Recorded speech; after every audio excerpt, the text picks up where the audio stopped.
Hello, dreamers.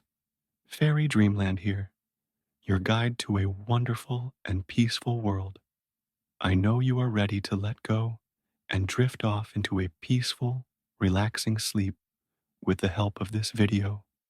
But before you do, don't forget to like and subscribe for more captivating stories that will take you to new realms. Oh, and I'd love to know, what time are you listening to this, and where are you from? Which story or character would you like me to tell next? Leave a comment and share your peaceful space with me. Story: Andrales and the Footprints in the Cave. The city of Rome sprawled beneath a sky heavy with dusk, its marble temples and bustling forums casting long shadows over the cobblestone streets. Torches flickered along the Via Appia, their flames dancing in the evening breeze, illuminating the faces of merchants haggling over the day's last wares, and patricians gliding past in litters borne by silent slaves. Beyond the grand arches and statues of conquering generals, the air thickened with the grit of the lower quarters. Narrow alleys, where the scent of sweat and stale bread clung to the walls, where the clatter of looms and the cries of hungry children wove a tapestry of survival. Here, in a squat stone house, pressed against the city's edge, lived Andrales, a slave whose name barely registered among the thousands bound to Rome's unyielding will. Andrales was a wiry figure, his frame lean from years of toil, his skin bronzed and scarred by the sun and the whip.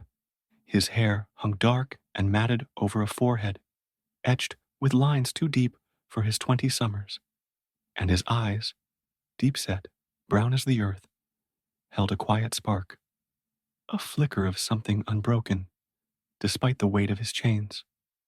Those chains were invisible now, replaced by the constant ache in his shoulders and the calluses on his hands. But they bound him all the same to Lucius, his master. Lucius was a noble of middling rank, a man whose wealth came from quarries beyond the Tiber, whose broad face and oiled beard hid a cruelty that festered like a wound. His villa gleamed with mosaics and polished bronze, but its heart was cold, its corridors echoing with the snap of his voice and the crack of his lash. The day had been brutal, as most were. Andrales had spent it in the quarry, hauling slabs of limestone under a sun that blazed like a furnace, its heat sinking into his bones until they felt molten. Lucius had ridden through at noon, his horse kicking up dust, his whip slicing the air when Andrales stumbled, a jagged line of red blooming across his arm. "Faster, you cur!" Lucius had barked, his voice thick with wine, his eyes glinting with a malice that needed no reason.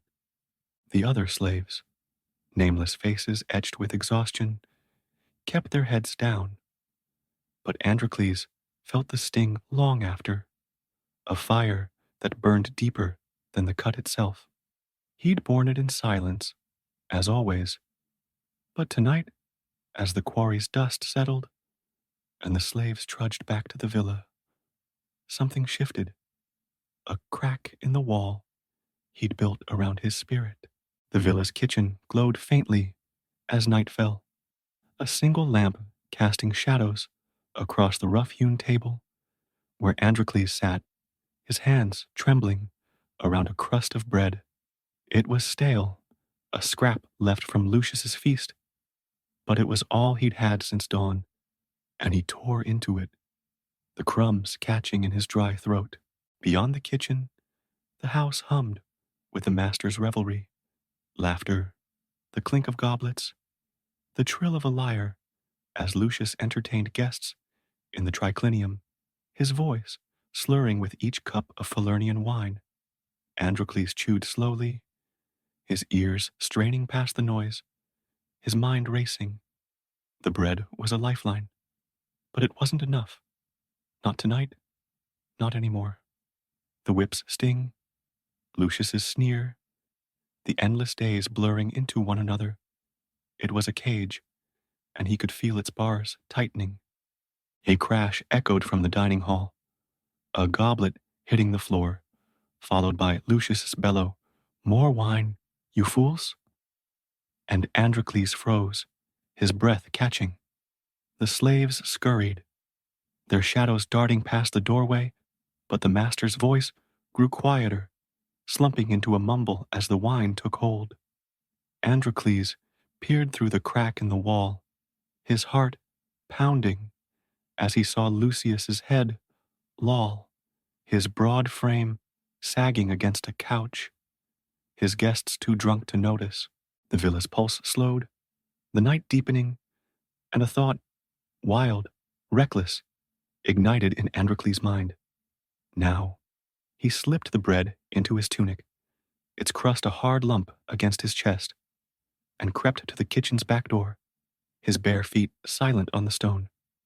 The latch was old, rusted, and it creaked as he lifted it, the sound slicing through the stillness like a blade. He winced, glancing back, but the triclinium remained a haze of snores and murmurs. The door swung open, revealing the alley beyond, a narrow chute of darkness framed by crumbling walls, the air sharp with the tang of refuse and damp earth.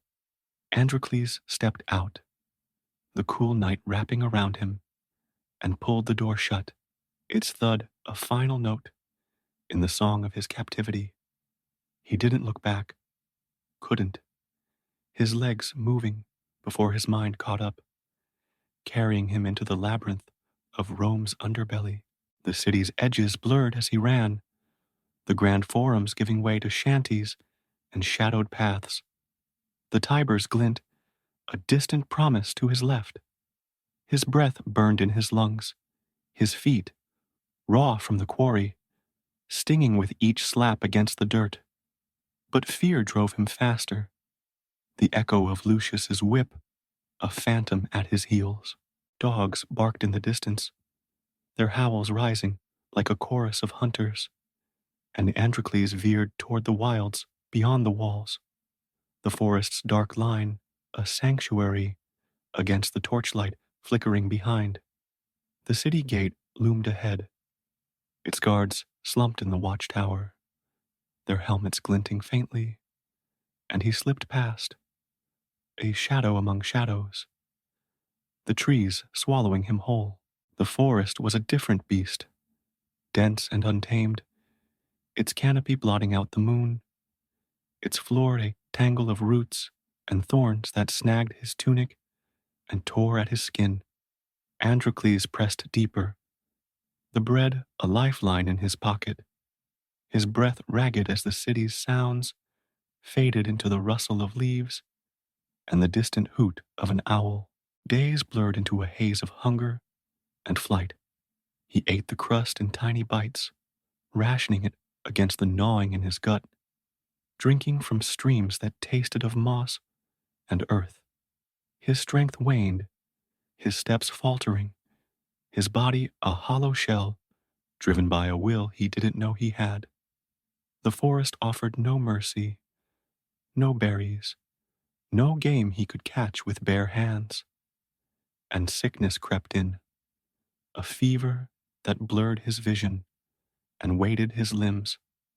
By the 5th day, or was it the 6th, Androcles could barely stand, his legs trembling as he staggered through the undergrowth, the trees spinning around him.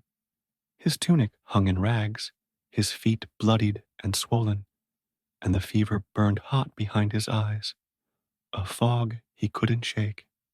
He needed shelter, rest, a place to hide from the soldiers he knew would come. Lucius wouldn't let a slave slip away unpunished. Ahead, a rocky outcrop rose from the forest floor, its shadow promising respite. and he stumbled toward it, finding a narrow cave carved into its side. The entrance was low, framed by jagged stone, the air within cool and damp, and Androcles crawled inside, his hands scraping the dirt as he collapsed onto the floor. The cave was small, its walls rough and glistening with moisture, its depths lost in shadow. A faint must hung in the air, a scent of earth and something wilder, but Androcles barely noticed, his body surrendering to exhaustion. He curled up, the bread gone, his stomach a hollow pit, and closed his eyes, the fever pulling him under like a tide. Sleep came fast, a heavy blanket that smothered his pain, his fear, his fleeting hope of freedom. He dreamed of Rome's chains, of Lucius' whip, of a life he'd never known, and the forest outside stood silent, its secrets waiting in the dark. Hours slipped by, the night deepening, and Androcles lay still, his breath shallow, his body a fragile thread stretched thin. He didn't hear the soft crunch of leaves beyond the cave, didn't feel the shift in the air as something massive approached. The fever held him tight, a prisoner in its grip, and the world beyond faded until a sound, low and guttural, rumbled through the stone, a roar that shattered his sleep and jolted him awake, his eyes snapping open to face the unknown. The roar tore through the cave like a thunderclap, jolting Androcles from the fevered haze of sleep, his body snapping upright as if struck by a whip. Darkness pressed against his eyes, thick and unyielding, the cave's damp air clinging to his skin like a shroud. His heart slammed against his ribs, a frantic drumbeat that drowned out the fading echo of the sound. And he scrambled back, his hands clawing at the dirt floor, his breath coming in a sharp, ragged gasps. The fever burned behind his brow, blurring the edges of his vision, but fear sharpened his senses. The musty scent of the cave sharpened into something wilder, muskier, a primal tang that sent a shiver racing down his spine. Something was here, something alive, and it was close. He pressed himself against the cold stone wall, his tattered tunic snagging on jagged edges, his bare feet scraping as he pulled them under him. The cave's mouth loomed ahead, a faint gray sliver against the black, and a shadow moved within it, massive, hulking, blotting out the dim starlight that trickled through the trees outside. Another roar split the air, louder now, reverberating through the rock, and Androcles' stomach lurched, bile rising in his throat. A lion, its silhouette unmistakable, broad and powerful, its mane a ragged crown in the gloom, stepped into the cave, its claws clicking against the stone with each deliberate stride.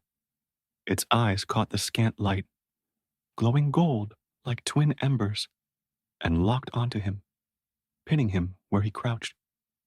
Androcles froze, his breath catching, his mind a whirl of panic. Death had found him, not in Lucius's villa, not in the quarry's heat, but here, in this forsaken hole where he'd sought refuge.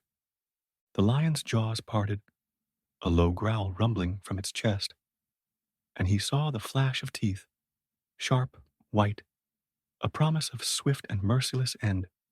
He'd heard tales of the arena, of slaves torn apart by beasts for Rome's amusement, and now that fate loomed before him, its breath hot and fetid as it filled the cave, his hands fumbled in his tunic, finding the empty space where the bread had been, a useless shield against this terror, and he whispered, a broken plea to no one, please, not like this.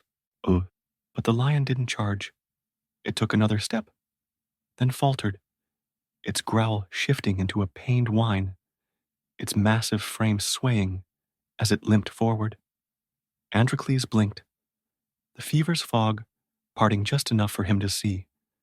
The beast's right forepaw hovered above the ground, trembling, a dark stain spreading across the stone beneath it. Blood, thick and glistening, dripped from the wound, and the lion's head dipped, its mane brushing the floor as it rumbled again, not with fury, but with something softer, something desperate. It sank down, its bulk filling the cave's width, and rubbed its head against the stone, its golden eyes flickering toward Androcles, not with hunger, but with a plea. Androcles' fear held him fast, his body rigid against the wall, but the sight pierced through. Pain, raw and familiar, a mirror to the ache he'd carried under Lucius's lash. The lion's whine tugged at him, a sound he'd made himself in the quarry's shadows. And he swallowed, his throat dry as sand. "You're hurt," he murmured, his voice barely a breath, a reflex born of exhaustion rather than thought. The lion stilled, its ears twitching, and lifted its head, those golden eyes locking onto his again, steady now, as if it understood. It shifted, stretching its wounded paw toward him, a low rumble rising from its throat. Not a threat, but a call. He hesitated, his pulse a wild rhythm, every instinct screaming to stay back, to shrink into the stone and pray the beast would leave. But the lion didn't move, didn't bare its teeth, its gaze holding his with an intensity that felt almost human. Androcles' hands shook as he edged forward, inch by inch, the dirt cool beneath his palms, his breath hitching with each scrape of his knees. The lion watched, unblinking, its massive head tilting slightly, and he stopped a foot away, close enough to feel the heat radiating from its fur, to smell the blood mingling with its musky scent. I don't know what I'm doing," he whispered, half to himself, half to the beast. But he reached out, his fingers trembling as they hovered over the paw. It was massive, broader than his hand, its pads rough and cracked, the blood pooling around a long wicked thorn buried deep in the flesh. The lion flinched as his fingers brushed it, a growl rumbling low, but it didn't pull away, its body tensing as if bracing for pain. Androcles swallowed hard, his stomach twisting, but something steadier took root, a flicker of the courage he'd found to flee Rome, a spark he hadn't known he carried. "Hold still," he said, his voice firmer now, and wrapped his fingers around the thorn's jagged end, its sharpness biting into his skin. The lion's growl deepened, its claws flexing, and Androcles braced himself, his other hand gripping the paw's edge. "One pull," he muttered, and yanked, hard and fast. The thorn tore free with a sickening squelch, blood spurting across his hand, and the lion roared, a sound that shook the cave, rattling dust from the ceiling. Androcles stumbled back, his heart leaping to his throat, the thorn slipping from his grasp as he braced for claws, for teeth, for the end he'd cheated too long. But the roar faded into a whine, and the lion surged forward, not to attack, but to collapse, its massive head thudding against his chest, knocking him flat. He gasped, the air driven from his lungs, the beast's weight pinning him, its fur coarse and warm against his skin. Panic flared, but then he felt it, a rough tongue rasping across his hand, licking the blood from his fingers, a low rumble vibrating through its chest like a purr. Androcles lay still, his breath shallow, the lion's head heavy on his shoulder, its mane tickling his neck. "You're thanking me?" he whispered, incredulous, and the lion shifted, its golden eyes meeting his, soft now, almost gentle. It nuzzled him, a gesture so tender it defied the beast's size, and relief washed through him, mingling with the fever's heat. "You're not going to eat me," he said, a shaky laugh escaping, and reached out, his hand trembling as he stroked its mane, the strands thick and matted beneath his fingers. The lion rumbled again, pressing closer, and Androcles felt a strange calm settle, a bond forged in that moment, unspoken but real, between a slave and a king of the wild. Night deepened outside, the forest's whispers filtering through the cave's mouth, and Androcles sank back, too weak to move, the lion's warmth a shield against the cold. "Leo," he murmured, naming it after the stars he'd glimpsed through Rome's gates, a faint smile tugging at his lips. "That's you." Leo's head rested beside his, its breath steady, and exhaustion pulled him under again, the fever blurring the edges of this impossible friendship. He slept, deeper now, the lion's presence a comfort he hadn't known he craved, their fates entwined in the cave's shadowed heart. Days turned into weeks, the cave becoming a refuge from the world beyond. Leo hunted at dawn, returning with rabbits or scraps of deer, dropping them at Androcles' feet with a nudge of its nose. Androcles, his strength slowly returning as the fever ebbed, gathered twigs and struck flint from the cave's walls, coaxing fire to life with hands that shook less each day. The meat roasted over the flames, its scent mingling with the cave's damp, and he ate, small bites at first, then more, the food knitting his body back together. He talked as he worked, his voice filling the silence, stories of Rome, of Lucius's whip, of a mother he'd never known, lost to a plague before he could walk. Leo listened, or seemed to, its golden eyes glinting in the firelight, its tail flicking as if in reply. They slept side by side, Leo's bulk a wall against the night's chill, and Androcles found peace, a fragile, fleeting thing, but real. He'd run from chains, from death, and stumbled into something else, a companionship born of pain and trust, a life he'd never dared dream of. He scratched behind Leo's ears, the lion rumbling with contentment, and whispered, "We're free here, aren't we?" But the forest beyond was not silent forever.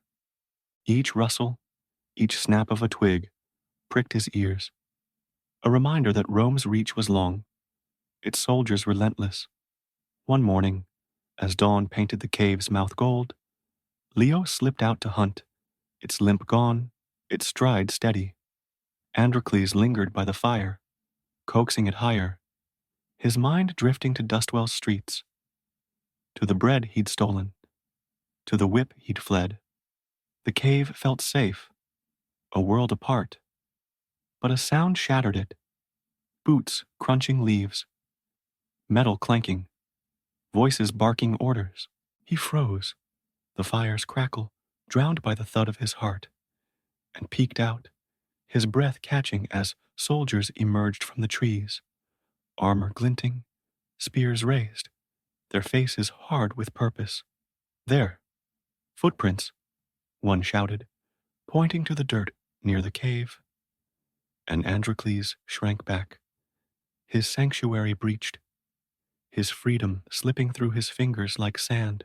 They knew him, Lucius's men, sent to drag him back, and as they stormed the cave, their ropes snapping tight around his wrists, Androcles' cry echoed, a plea lost to the wind. Leo was gone, the forest swallowing its roar, and Androcles was alone again, bound for Rome, the cave's warmth a fading memory. as the soldiers' laughter rang in his ears. The cave's shadowed walls cradled Androcles as he stirred from a fitful sleep. The memory of his escape from Rome and the lion's roar still clinging to his mind like damp moss. The air was cool, heavy, with the scent of earth and the faint musk of the beast that had claimed this space alongside him. His body ached, bones weary from days of flight, skin taut with the lingering heat of fever. But the terror of that first encounter had softened, replaced by a wary wonder as he blinked into the dimness. Beside him, the lion, Leo as he'd named it, lay sprawled across the stone, its massive chest rising and falling with a rhythm that echoed the forest's heartbeat. Its golden eyes were half-lidded, its mane a tangled crown spilling over the floor, and its wounded paw, now free of the thorn, rested still, a dark stain marking where blood had dried. Androcles shifted, his bare feet brushing the dirt, and Leo's ears twitched, a low rumble vibrating from its throat. Not a threat, but a greeting, a sound that rippled through the cave like a whispered promise. He exhaled, a shaky breath that steadied as he met those eyes, their glow softened by the dawn seeping through the cave's mouth. "You're still here," he murmured, his voice rough from disuse, and reached out, his hand trembling as it hovered over the lion's mane. Leo didn't flinch, its head tilting slightly, and Androcles let his fingers sink into the coarse fur, a warmth spreading through him that chased away the chill. The lion rumbled again, pressing its snout against his palm, and a smile, small, hesitant, tugged at Androcles' lips. He'd fled death, stumbled into it, and found something else entirely. Days bled into one another, the forest beyond the cave, a vast, untamed expanse that shielded them from Rome's reach. Androcles' strength crept back, the fever's grip loosening as hunger took its place, a gnawing ache that twisted his gut. The bread he'd stolen from Lucius was long gone, its crumbs a memory swallowed by the wild, and the forest offered little. Roots, too bitter to chew, berries, too scarce to find. But Leo, with its hunter's grace, changed that. Each dawn, as the first light painted the trees gold, the lion slipped out, its paws silent on the leaf-strewn floor, and returned with prey, a rabbit one day, a chunk of deer the next, its jaws stained red as it dropped the kill at Androcles' feet. The first time, Androcles had stared, his stomach churning with equal parts revulsion and need. The rabbit's fur was matted, its eyes dull, and he'd hesitated, his hands hovering over the limp form. "You caught this. For me?" he'd whispered, glancing at Leo, who sat back, its tail flicking, its gaze steady, as if to say, "Eat."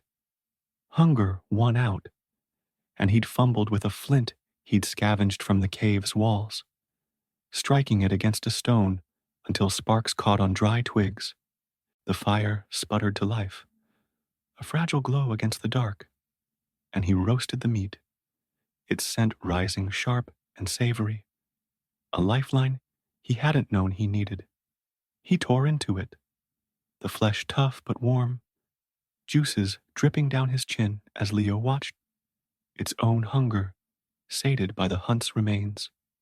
That meal marked a shift, a rhythm born of necessity and trust. Leo hunted, Androcles cooked, and they shared the cave's silence, a partnership forged in the wild's unforgiving embrace. He gathered wood when his legs steadied, snapping branches from fallen trees, his hands growing deft with each fire he built. The flames became a ritual, their crackle a song that filled the emptiness, and he talked, softly at first, Then louder, his voice weaving tales into the smoke. Back in Rome, he'd say, poking the fire with a stick, I carried stones till my back broke. Lucius, he'd laugh when I fell, said I was less than the dirt under his boots. Leo's ears flicked, its head resting on its paws, and Androcles grinned, a rare lightness in his chest. You're better company than he ever was. Nights were their own refuge, the forest's chorus, owls hooting, leaves rustling, lulling them into sleep. Androcles lay beside Leo, the lion's bulk, a wall of warmth against the cold, seeping through the stone, its breath a steady huff that matched his own. He'd trace the scars on his arms, relics of Lucius' whip, and wonder at this strange peace, a slave and a beast, bound by a thorn's pull, a shared solitude that felt more like freedom than anything Rome had offered. We're safe here, he'd whisper, his hand resting on Leo's mane, and the lion's rumble seemed to agree, a sound that vibrated through him like a heartbeat. Weeks stretched on, the forest shifting with the seasons, leaves browning at the edges, the air growing crisp as autumn crept in. Androcles' body hardened, his skin toughening against the wild's bite, his hands steady as he worked.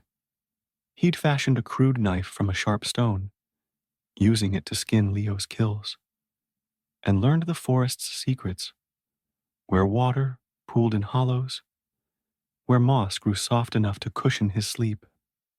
Leo thrived beside him, its limp fading, its strength a marvel as it bounded through the trees, returning with prey that kept them alive. Androcles named the stars he glimpsed through the cave's mouth.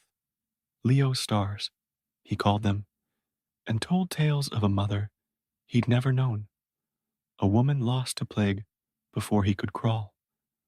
Her face a blur, he painted with hope. The cave became home, its walls a shield against the past, and Androcles found joy, a quiet, fragile thing blooming in the space between hunger and fear. He'd scratch behind Leo's ears, the lion leaning into his touch, its purr a rumble that shook the stone. You're my family now, he'd say, half laughing, and Leo would nudge him, its snout warm against his cheek, a bond deeper than words. He'd sit by the fire, watching the flames dance, and dream, not of Rome, not of chains, but of this life stretching on, a fugitive's peace carved from the wild. But peace was a fleeting guest. Each rustle beyond the cave pricked his ears. Each snap of a twig tightened his chest, a reminder that Rome's shadow was long, its hunters relentless. Lucius wouldn't forget a runaway slave, wouldn't let defiance go unpunished, and Androcles knew it, the knowledge a cold thread woven through his warmth. He'd wake some nights, his breath catching at a sound too sharp, too close, and Leo would stir, its ears perked, its growl a warning that settled him back to sleep. They won't find us, he'd whisper, more to himself than the lion. But the doubt lingered, a splinter he couldn't pull free. One morning, as the sun rose pale and thin, painting the cave's mouth with a golden haze, Leo slipped out to hunt, its paws silent on the forest floor, its mane catching the light like a crown. Androcles lingered inside, coaxing the fire higher with a handful of twigs, its crackle a steady companion as he hummed a tune, a scrap of a song he'd heard in Rome's markets, a melody of freedom he'd never dared sing aloud. The forest stretched quiet beyond, its stillness a balm, and he leaned back, the stone cool against his shoulders, his mind drifting to the days ahead. More hunts, more fires, more nights with Leo at his side. The quiet shattered with a crunch, sharp, deliberate, not the soft tread of a deer or the rustle of wind. Androcles froze, the twig in his hand snapping as his head jerked toward the cave's mouth. Another sound, metal clanking, boots grinding the leaves, and voices, low and harsh, cut through the morning's hush. Tracks here. Human, one barked, and Androcles' blood ran cold, his breath hitching as he scrambled to his feet. The fire's glow, suddenly a betrayal. He edged to the entrance, peering out, his heart a hammer in his chest, and saw them, soldiers, their armor glinting through the trees, their spears catching the sun, their faces hard with purpose. There, by the cave, a voice shouted, and Androcles ducked back, his pulse roaring as boots thudded closer, shadows stretching across the stone. He stumbled over the fire, embers scattering, and pressed himself against the wall, his hands fumbling for something, anything to fight, to flee. The soldiers stormed in, their armor clashing, their ropes snapping tight around his wrists before he could scream. Got him!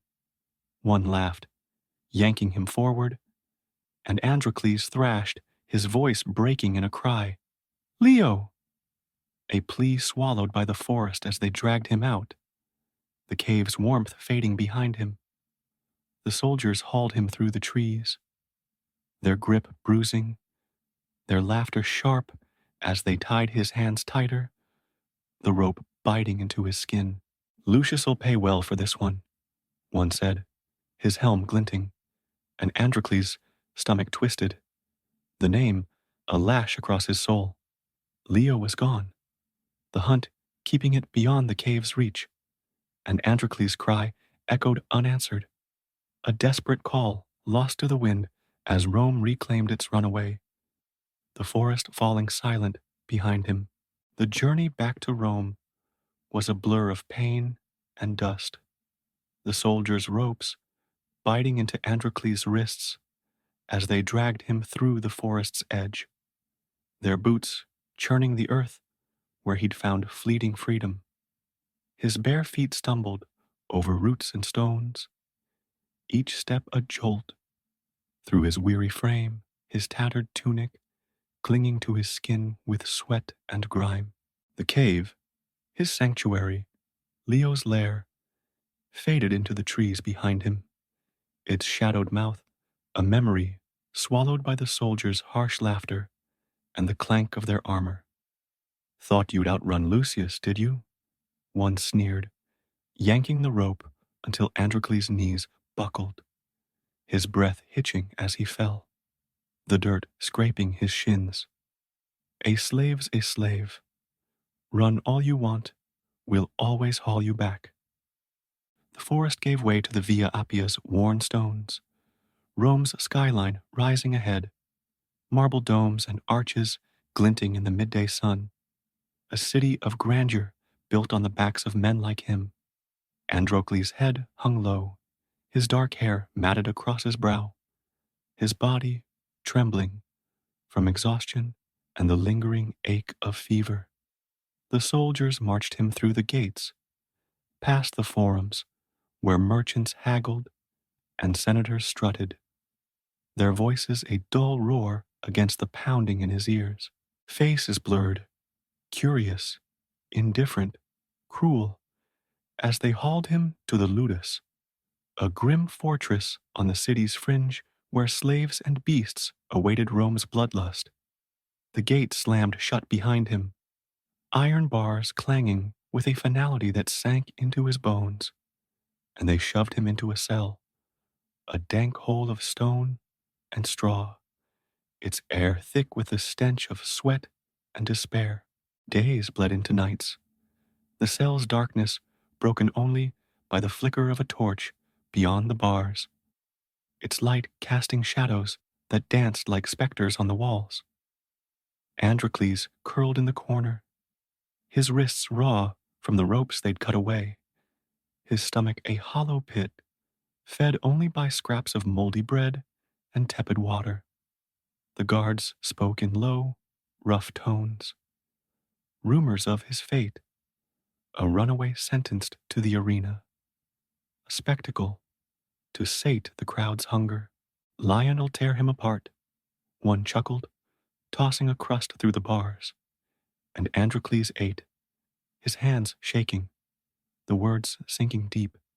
He thought of Leo, those golden eyes, that rumbling purr, and wondered where it roamed now, if it searched the cave for him, if it felt the same ache he did in its absence.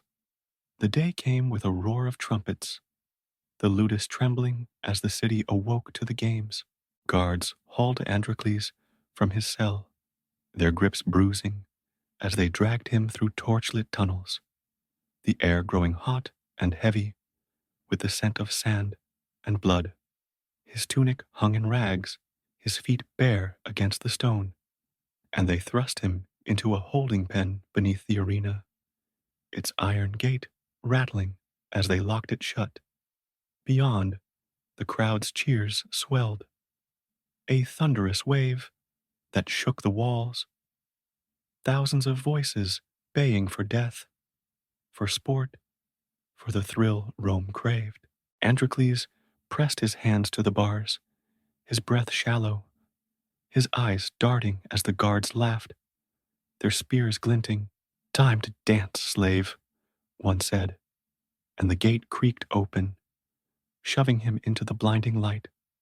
The arena sprawled vast and merciless, its sand scorching under the sun, its tears packed with faces, patricians in silk, plebeians in coarse tunics, all screaming, their fists pounding the air. The walls rose high, studded with spikes, the sky above a cruel blue that offered no escape. Androcles staggered forward, his legs trembling, the heat searing his soles, as the crowd's roar crashed over him like a tide. High above, in a shaded box, sat Lucius, his broad frame draped in purple, his oiled beard gleaming, his smile a slash of white against the tan of his face. His eyes locked on Androcles, glinting with a triumph that cut deeper than any whip, and Androcles' stomach twisted, fear and rage tangling in his chest. A trumpet blared, sharp and piercing, and the crowd hushed, their anticipation a palpable weight.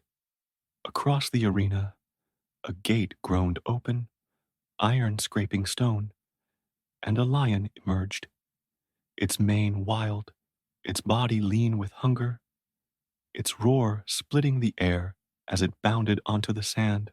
Androcles' knees buckled, his breath catching as he fell. The beast's eyes, yellow, fierce, fixing on him with a predator's gleam. It charged, claws raking the ground, sand flying in its wake, and Androcles scrambled back, his hands clawing at the dirt, a scream tearing from his throat, not of courage, but of raw, primal terror. The crowd roared, a wave of bloodlust, and Lucius leaned forward, his laughter a faint echo above the din. The lion closed the distance in a single bound, its jaws parting, its breath hot as it loomed over him, and Androcles braced for the end, teeth, claws, the darkness he'd cheated too long.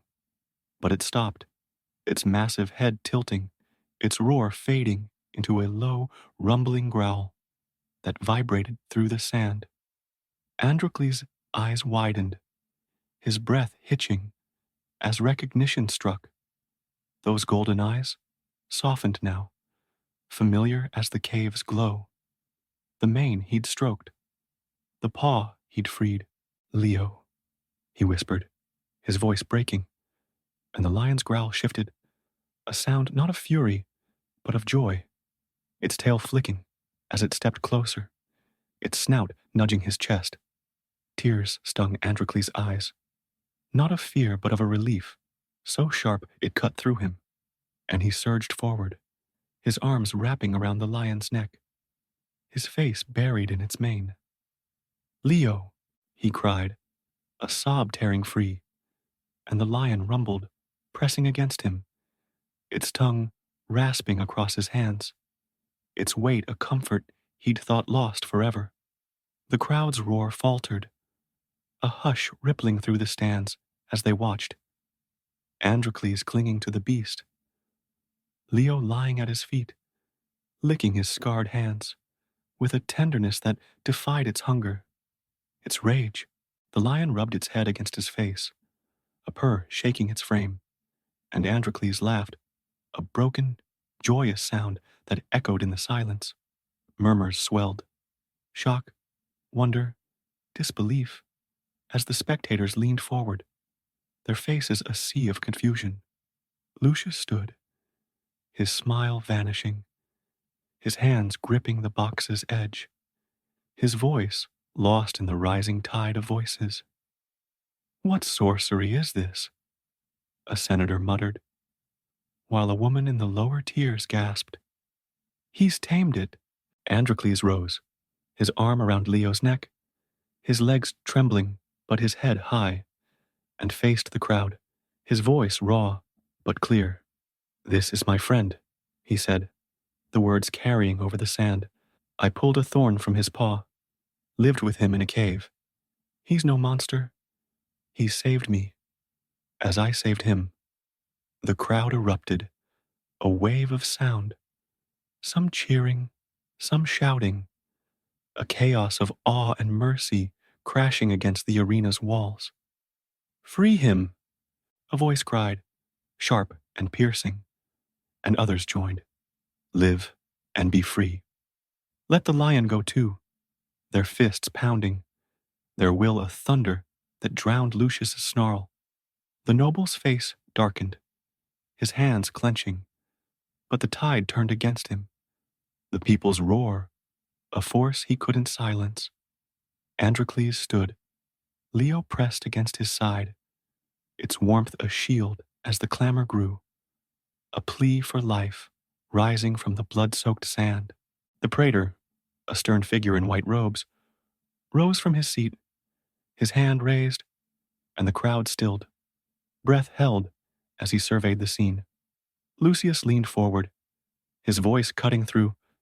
"Kill him! He's a runaway." But the praetor's gaze lingered on Androcles, on Leo, on the bond that defied Rome's cruelty. "The people have spoken," he said, his tone heavy with finality. "Let them live. Both of them." Cheers exploded, a deafening surge, and Lucius sank back, his eyes glinting with a rage that promised more. But Androcles didn't see. His world was Leo, the lion's head nudging his hand, the arena's roar a distant echo as freedom bloomed, fragile and fierce, in his grasp. The gate opened, soldiers stepping aside, their spears lowered as Androcles walked out, Leo at his heels, the crowd parting with shouts and outstretched hands. Lucius's glare burned into his back, a shadow cast long and dark, but Androcles didn't falter, his arm brushing Leo's mane, their steps a rhythm forged in the cave. The climax had come, death defied, friendship revealed, and Rome's bloodlust bent before it, a moment of mercy carved from its stone heart. The gates of the arena clanged shut behind Androcles, the iron's echo swallowed by the roar of the crowd. A tide of voices that washed over him like a storm breaking on Rome's stone shores. Dust swirled around his bare feet, the sand still clinging to his tattered tunic, but he stood taller now, his shoulders squared, his arm resting on Leo's mane, as they stepped into the city's embrace. The lion padded beside him, its golden eyes glinting in the late afternoon sun, its massive frame a shield against the chaos of the moment. The people surged forward, their hands outstretched, some to touch him, some to graze Leo's fur. Their cheers, a hymn of wonder and mercy that drowned out the arena's blood-soaked past. "Free! Free!" they shouted, their faces alight with awe. and Androcles felt it, a weight lifting, a chain snapping, though his wrists still bore the rope's raw marks. The praetor's decree had been swift, his white-robed figure a silhouette against the stands, as he waved the soldiers back, their spears lowering under the crowd's will. Let them live, both of them, he'd said, and the words had rippled through the tears, a tide turning against Lucius's snarl. The noble had stood, his purple cloak billowing, his face a mask of rage as he glared down from his box. But the people's roar had silenced him, their fists pounding the air in a rhythm that shook the arena's foundations. Now, as Androcles walked free, Lucius's eyes burned into his back, a promise of retribution, a shadow cast long and dark. But the crowd's tide carried him forward, away from the sand, into a Rome he'd never known. The soldiers escorted them through the city, their armor clanking as they cleared a path, their faces tight with grudging respect. The Via Sacra stretched ahead, its temples and arches looming grand and indifferent, but the people filled it, plebeians in rough tunics, children darting underfoot, even a few patricians peering from their litters, their silk veils fluttering as they whispered, "The slave and the lion," they murmured, a tale already spinning through Rome's streets. And Androcles felt their gazes, curiosity, wonder, a flicker of something warmer. Leo's presence steadied him, the lion's head nudging his hip, its rumble a low hum that cut through the noise, and he stroked its mane, his fingers sinking into the coarse fur, a lifeline tethering him to the cave they'd shared. The praetor granted them a house, a modest dwelling on the city's edge, its walls weathered stone, its roof tiled red against the sky. It sat beyond the Esquiline hill, where the clamor of forums faded into the rustle of olive trees and the distant bleat of goats.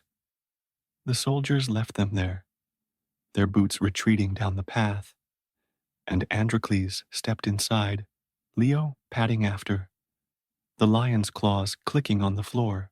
The space was sparse, a hearth cold with ash, a wooden bench, a straw pallet in the corner. But it was theirs, a sanctuary carved from Rome's chaos. He sank onto the bench, his legs trembling with the day's weight, and Leo sprawled beside him, its head resting on his knee, its warmth a balm against the ache in his bones.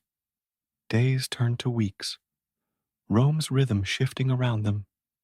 The tale of the arena spread, a slave who'd tamed a lion, a bond that defied death, and the people came, their steps tentative at first, then bold.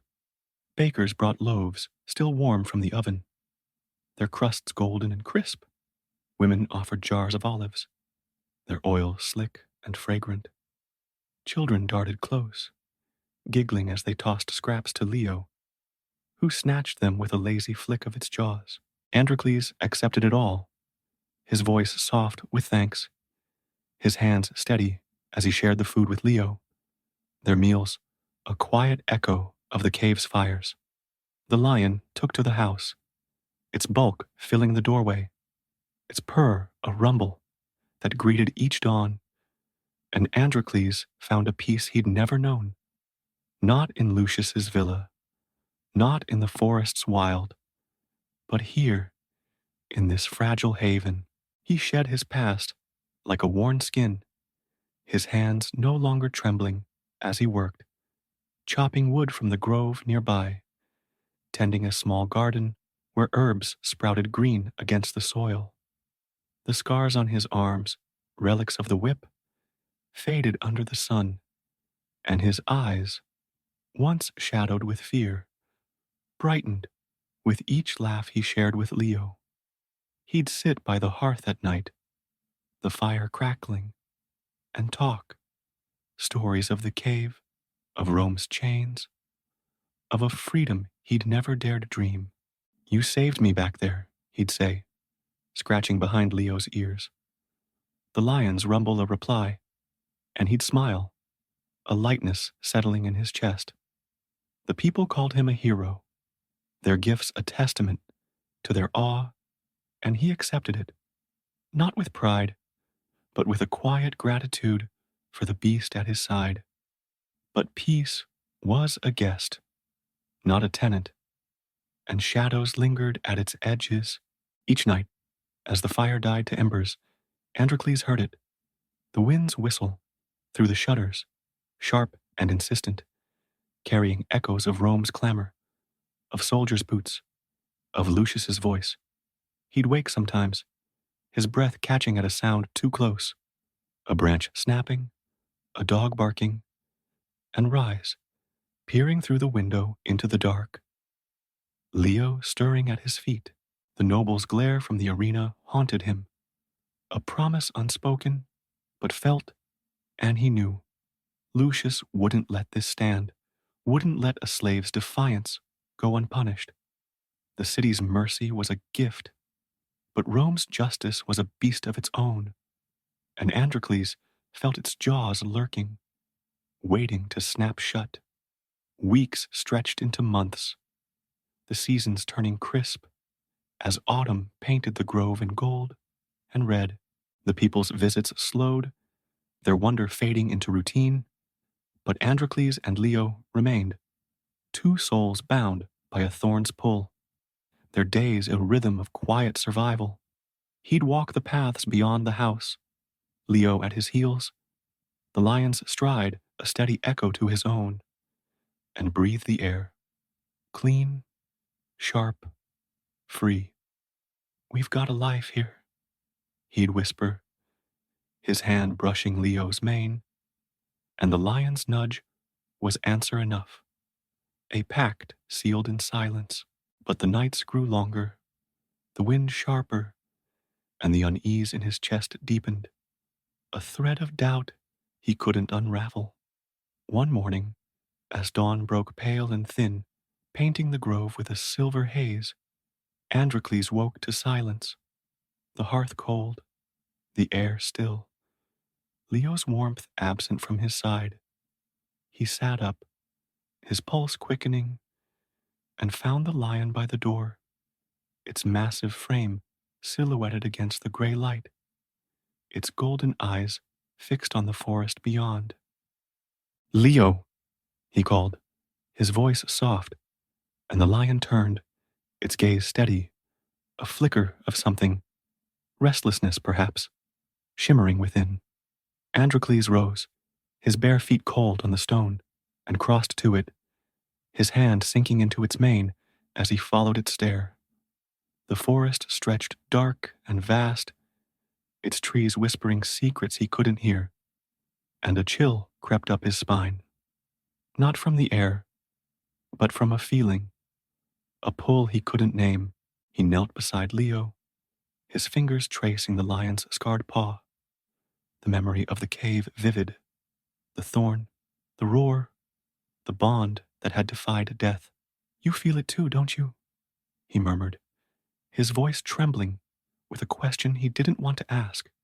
Rome's shadow loomed, Lucius's rage, the soldiers' boots, a city that forgave but never forgot, and the house, this fragile piece, felt like a cage closing in. The forest called, a promise of wild freedom, of a life beyond Rome's reach, but it was a gamble, a leap back into the unknown. He thought of the crowd's mercy, of the bread and olives, of the children's laughter, and of Lucius, waiting, plotting, his silence a blade held poised. Androcles stood, his hand resting on Leo's head, the lion's rumble a steady hum against his palm.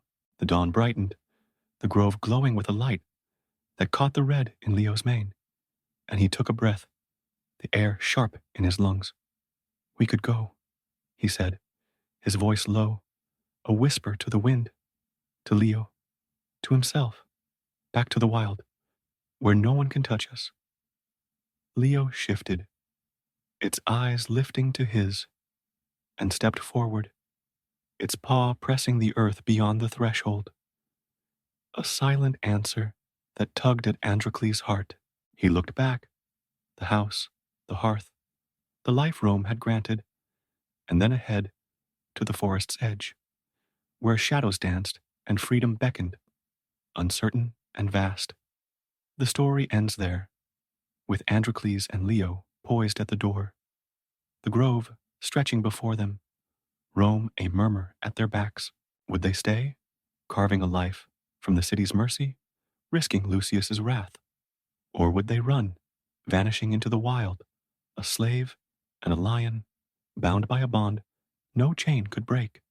The wind rose, rustling the leaves, and their choice hung open, a dawn unwritten, a path untraveled, a question left to the silence. Story, King Midas, and Nguyen's words. Under the sun, the kingdom of Phrygia stretched across a land of rolling hills and golden plains, its heart beating in the shadow of a palace that gleamed atop a rise overlooking the river Pactolus. The sun hung heavy in the sky, casting its light over fields of wheat that swayed like a sea of amber, their edges fringed with vineyards and olive groves, their bounty a testament to the realm's wealth. The palace itself was a marvel, walls of white stone veined with gold, towers capped with bronze that caught the light like fire, and courtyards blooming with roses that perfumed the air with a sweetness that once rivaled the treasury's gleam. Here ruled King Midas, a man whose name was whispered in awe and envy, his riches a mountain piled high through years of trade and tribute, his crown a circlet of gold that weighed heavy on his brow. Midas was a figure carved from the earth itself, broad-shouldered, his beard streaked with silver, his eyes a deep hazel that glinted with a hunger no wealth could sate. His robes flowed rich and purple, threaded with gold that shimmered as he moved, and his hands, roughened by years of counting coins, bore rings that clinked with each gesture. The throne room echoed with his presence, its marble floor inlaid with mosaics of conquest, its walls hung with tapestries spun from silk and precious metals, a testament to a king who measured his worth in the heft of his vaults. Yet beneath the splendor, a shadow grew, a greed that gnawed at him, turning every glimpse of beauty into a calculation of its golden value. Beside him, a softer light shone. Marigold, his daughter, a girl of 8 summers, with hair like spun gold and eyes that danced with the sun's own warmth. She was the kingdom's joy, her laughter a melody that rang through the palace halls, her small hands often stained with dirt from the gardens where she played. Midas loved her, a love that burned fierce and true, but it was a flame eclipsed by his obsession. He'd sit on his throne, his fingers tracing the armrest's golden filigree, and watch her skip through the courtyard, her voice calling, "Father, come see." And he'd smile, a fleeting warmth, before his gaze drifted to the treasury, his mind spinning with dreams of more. The afternoon sun slanted through the palace windows as Midas lounged in the throne room, a goblet of wine in hand, its rim studded with emeralds that caught the light in green sparks. Servants moved silently, their trays laden with fruits and bread, their eyes averted from the king's brooding stare. Marigold burst in, her tunic smudged with earth, her arms clutching a bundle of wildflowers, dandelions and buttercups, their yellow heads bobbing as she ran.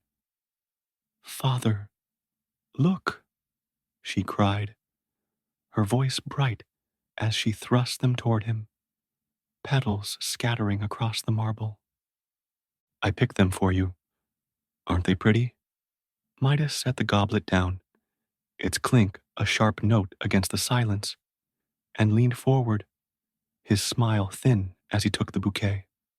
The flowers were simple, their stems limp, their colors vivid but fleeting, and he held them up, his hazel eyes narrowing. Pretty enough, my little son, he said, his tone warm but distant. But imagine if they were gold, real gold, not this fading yellow. Then they'd be worth something, wouldn't they? Marigold tilted her head, her brow furrowing, and giggled. But they'd be heavy, father. I couldn't carry them then. Midas chuckled, a low rumble, and patted her head, his fingers brushing her golden curls. Aye, but you'd never want for anything, Marigold. Gold lasts. Flowers don't. She skipped away, her laughter trailing behind as she darted back to the courtyard, leaving Midas with the wilting bundle. He turned it in his hands, his smile fading, and tossed it onto a table, the petals scattering like lost coins.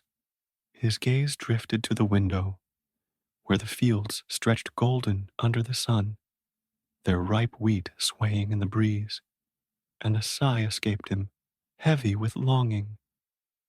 If I could turn it all to gold, he muttered, his voice low, she'd have a legacy no king could rival. No hunger, no need, just wealth, eternal and mine. Well, the thought took root, a seed planted deep, and his fingers tightened around the goblet, the emeralds pressing into his palm as he stared into the distance, the world a canvas he yearned to gild. Days turned to weeks, the seed of greed sprouting into an obsession that shadowed his every step. He'd pace the treasury at night, its vaulted chamber buried beneath the palace, its walls lined with chests overflowing with gold, coins stamped with his likeness, bars heavy as anvils, cups and plates etched with filigree that gleamed in the torchlight. He'd run his hands through the piles, the clink of metal, a music that drowned out Marigold's songs, and whisper to himself, more, there must be more. The roses in the garden, once his pride, faded from his care, their petals curling brown as he calculated their worth in gold leaf. The courtiers noticed. His laughter grew rare, his eyes sharp, with a hunger they couldn't name. And Marigold's games went unwatched, her father's throne a cold seat where dreams of wealth eclipsed her light. One night, as the moon hung full and pale over Phrygia, Midas sat alone in the throne room, the palace hushed, save for the wind's low moan through the open casements. The torches flickered, casting shadows that danced across the mosaics, and he leaned back, his goblet empty, his mind adrift in visions of a golden kingdom. Fields of wheat turned to bullion, rivers flowing with molten treasure, a legacy to dwarf the gods' own hoards. The wind sharpened, rattling the shutters, and a chill crept into the room, a prickle against his skin that drew his gaze to the shadows by the dais. A figure emerged, tall and gaunt, cloaked in a robe that shimmered like molten gold, its edges fraying into the dark as if woven from light itself. His face was sharp, his skin pale as marble, and his eyes glowed with a liquid amber that pierced the gloom, pinning Midas where he sat. The king straightened, his goblet clattering to the floor, his breath catching as the stranger stepped forward, silent as a wraith, the air thickening with a weight he couldn't name. Who are you? Midas stammered, his voice rough, his hand gripping the throne's armrest, its gold cold beneath his palm.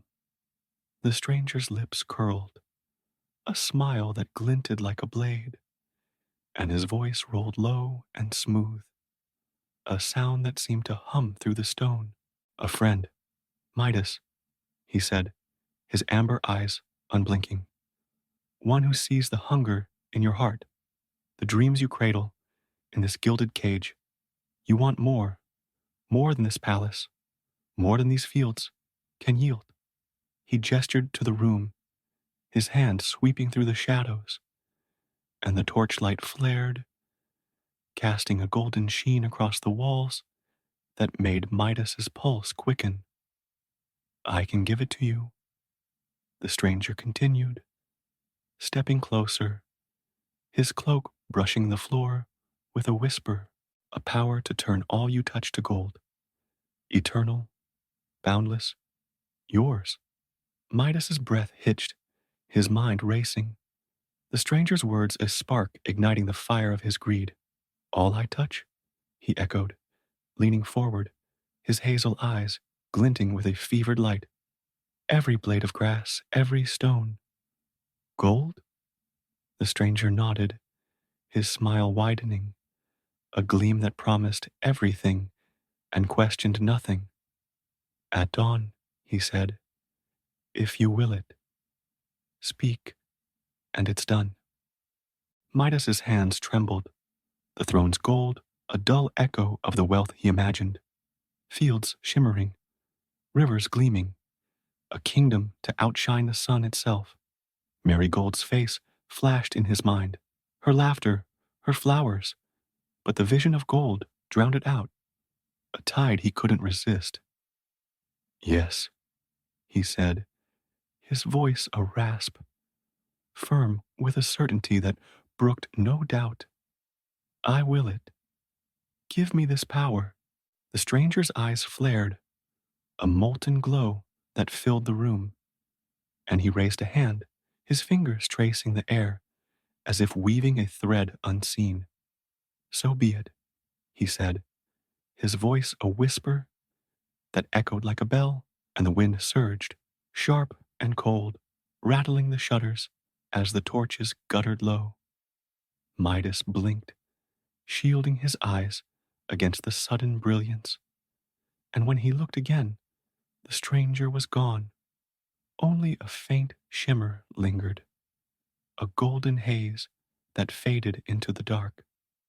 He sat back, his chest heaving, the throne room silent, save for the wind's moan, a sound that carried a warning he didn't hear. Dawn was hours away, the night stretching long and restless, and Midas rose, pacing the marble, his hands itching with a power he couldn't yet feel. The palace slept, Marigold in her chamber, the servants in their quarters. But he didn't, his mind alight with dreams of a kingdom turned gold, his daughter's future secured by a wealth no king could rival. The wind howled louder, a cry through the casements, but Midas smiled, his greed a flame that burned bright and blind. The stranger's promise a gift he'd seized without a thought to its cost. The night stretched long and restless over Phrygia. The palace bathed in a silver glow as the moon traced its arc across the sky.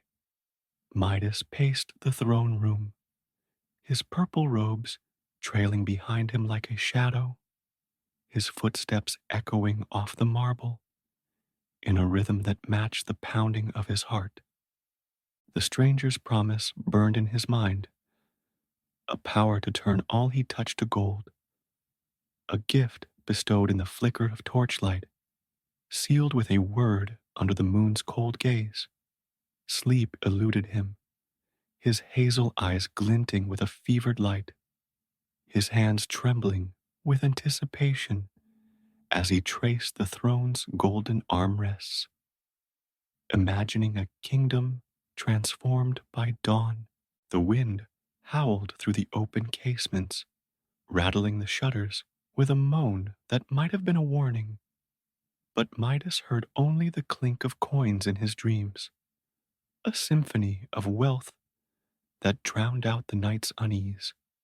The first hint of dawn crept through the palace, a pale thread of light slipping past the eastern hills, painting the throne room's mosaics in soft hues of gold and gray.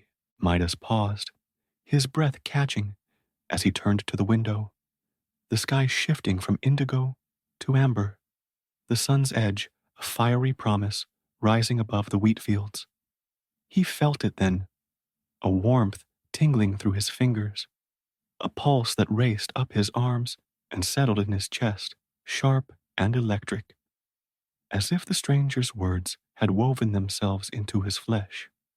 His hands flexed, the sensation alive, and he laughed, a low, triumphant sound that broke the silence. His voice, rough with awe. "It's here," he whispered, his gaze darting to the room's treasures, his kingdom a canvas awaiting his touch.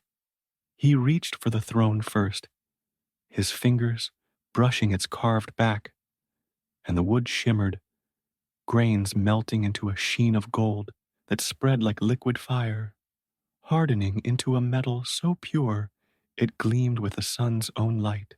Midas stepped back, his breath hitching, his laughter swelling as he spun, his hands darting to a table, its oak legs twisting into golden pillars, its surface a mirror that reflected his widening grin.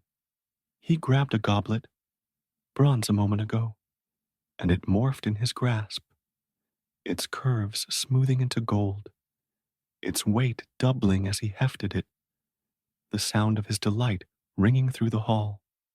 "More," he cried, racing to a tapestry, its silken threads hardening into a cascade of golden strands that shimmered against the wall. A fortune spun from cloth.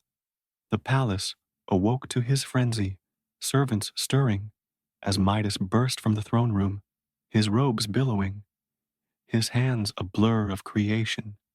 He tore through the corridors, touching pillars that turned to gold, doors that gleamed with a luster that blinded, candelabras that dripped molten metal before solidifying into ornate treasures. Laughter spilled from him, wild and unrestrained, a king drunk on power, as the dawn's light poured through every window, gilding the world in tandem with his touch. "A kingdom of gold," he shouted, his voice echoing off walls that now shone like the sun, his greed a flame that burned brighter with each transformation, oblivious to the wind's rising wail outside. Marigold's voice cut through his revelry, bright and clear, as she skipped into the great hall, her small figure a burst of life against the golden expanse. "Father," she called, her golden curls bouncing, her tunic smudged with dirt from the courtyard, her arms clutching a fresh bundle of wildflowers, dandelions and buttercups, their yellow heads vivid against her rosy cheeks. "Look what I found. Aren't they pretty?" She ran to him, her bare feet pattering on the marble, her smile a sunbeam that pierced the hall's sterile glow. Midas turned, his hands still tingling, his eyes alight with the morning's triumph, and grinned, a broad, reckless thing that stretched his bearded face. "Pretty indeed, my little son," he said, his voice warm with a joy he hadn't felt in years, the sight of her softening the edges of his obsession. "But watch this. Your father's made something even grander." He reached for a vase on a nearby table, its clay rough beneath his fingers, and it shimmered into gold, its curves gleaming as he held it up, the light catching its surface in a dazzling dance. Marigold's eyes widened, her mouth forming a small, oh, of wonder, and she clapped, petals fluttering from her bouquet. It's so shiny, she giggled, stepping closer, her flowers brushing his robe. Can you make my flowers shiny too? Midas chuckled, a sound that rumbled deep in his chest, and set the vase down, his hands itching with the power that coursed through them. Why not? He said, his tone playful, and reached out, his fingers brushing her shoulder, in a gesture meant to tease, to draw her into his golden game. Let's make you part of the treasure, eh? The moment his skin met hers, a chill raced up his arm, a jolt, sharp and wrong, and the air thickened, the hall's golden glow dimming as if the sun itself recoiled. Marigold froze, her giggle cutting off mid-breath, her small body stiffening in his grasp. He pulled back, his hand trembling, but it was too late. Her skin shimmered, a wave of gold rippling from his touch, her rosy cheeks hardening into metal, her curls twisting into strands of gleaming wire, her eyes locking wide and lifeless, their warmth snuffed out in an instant. The flowers fell from her hands, clattering to the floor as golden husks, their petals brittle and cold, and Marigold stood, still, silent, a statue of perfect gold, where his daughter had been. Marigold, Midas whispered, his voice cracking, his hand hovering over her frozen face, afraid to touch again. Her smile remained, etched in gold, but it was empty, a mockery of the joy she'd carried moments before. A scream tore from his throat, raw and ragged, shattering the hall's silence as he sank to his knees, his hands clawing at the marble, his nails scraping as if to claw back time. No, no, no, he roared, his voice breaking into sobs, his fingers reaching for her again, brushing her golden cheek, cold, unyielding, a stranger's face wearing his daughter's form. The bouquet lay scattered, its golden petals glinting like coins, and he grabbed them, crushing them in his fists, their brittle snap, a sound that pierced his soul. What have I done? He wailed, his head falling against her statue's legs, his tears soaking the floor, each drop a plea to a dawn that offered no mercy. The palace stirred, servants rushing in at the sound, their gasps a chorus of shock as they halted at the threshold, their eyes wide at the sight of their king crumpled before a golden child. Marigold?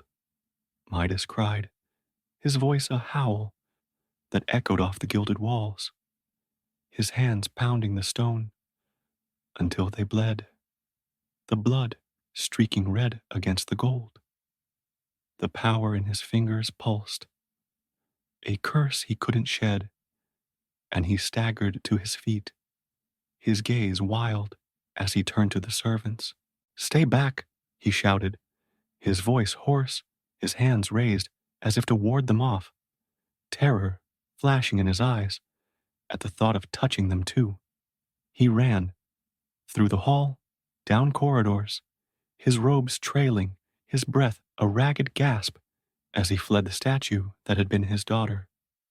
The palace blurred around him, its golden sheen a prison closing in, each glint a stab of guilt that twisted deeper. He burst into the courtyard, the roses he'd once loved now wilting under neglect, and fell to his knees, his hands clawing at the earth, the dirt turning to gold beneath his touch, a mockery of his wish, a curse that mocked his greed. Take it back, he screamed to the sky, his voice lost in the wind that howled through the garden, its wail a mirror to his own. Give me my child, not this.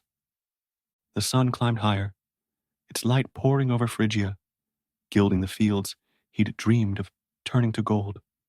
But Midas saw none of it, only Marigold, her frozen smile, her lifeless eyes, a treasure he'd wrought with a wish he couldn't unmake.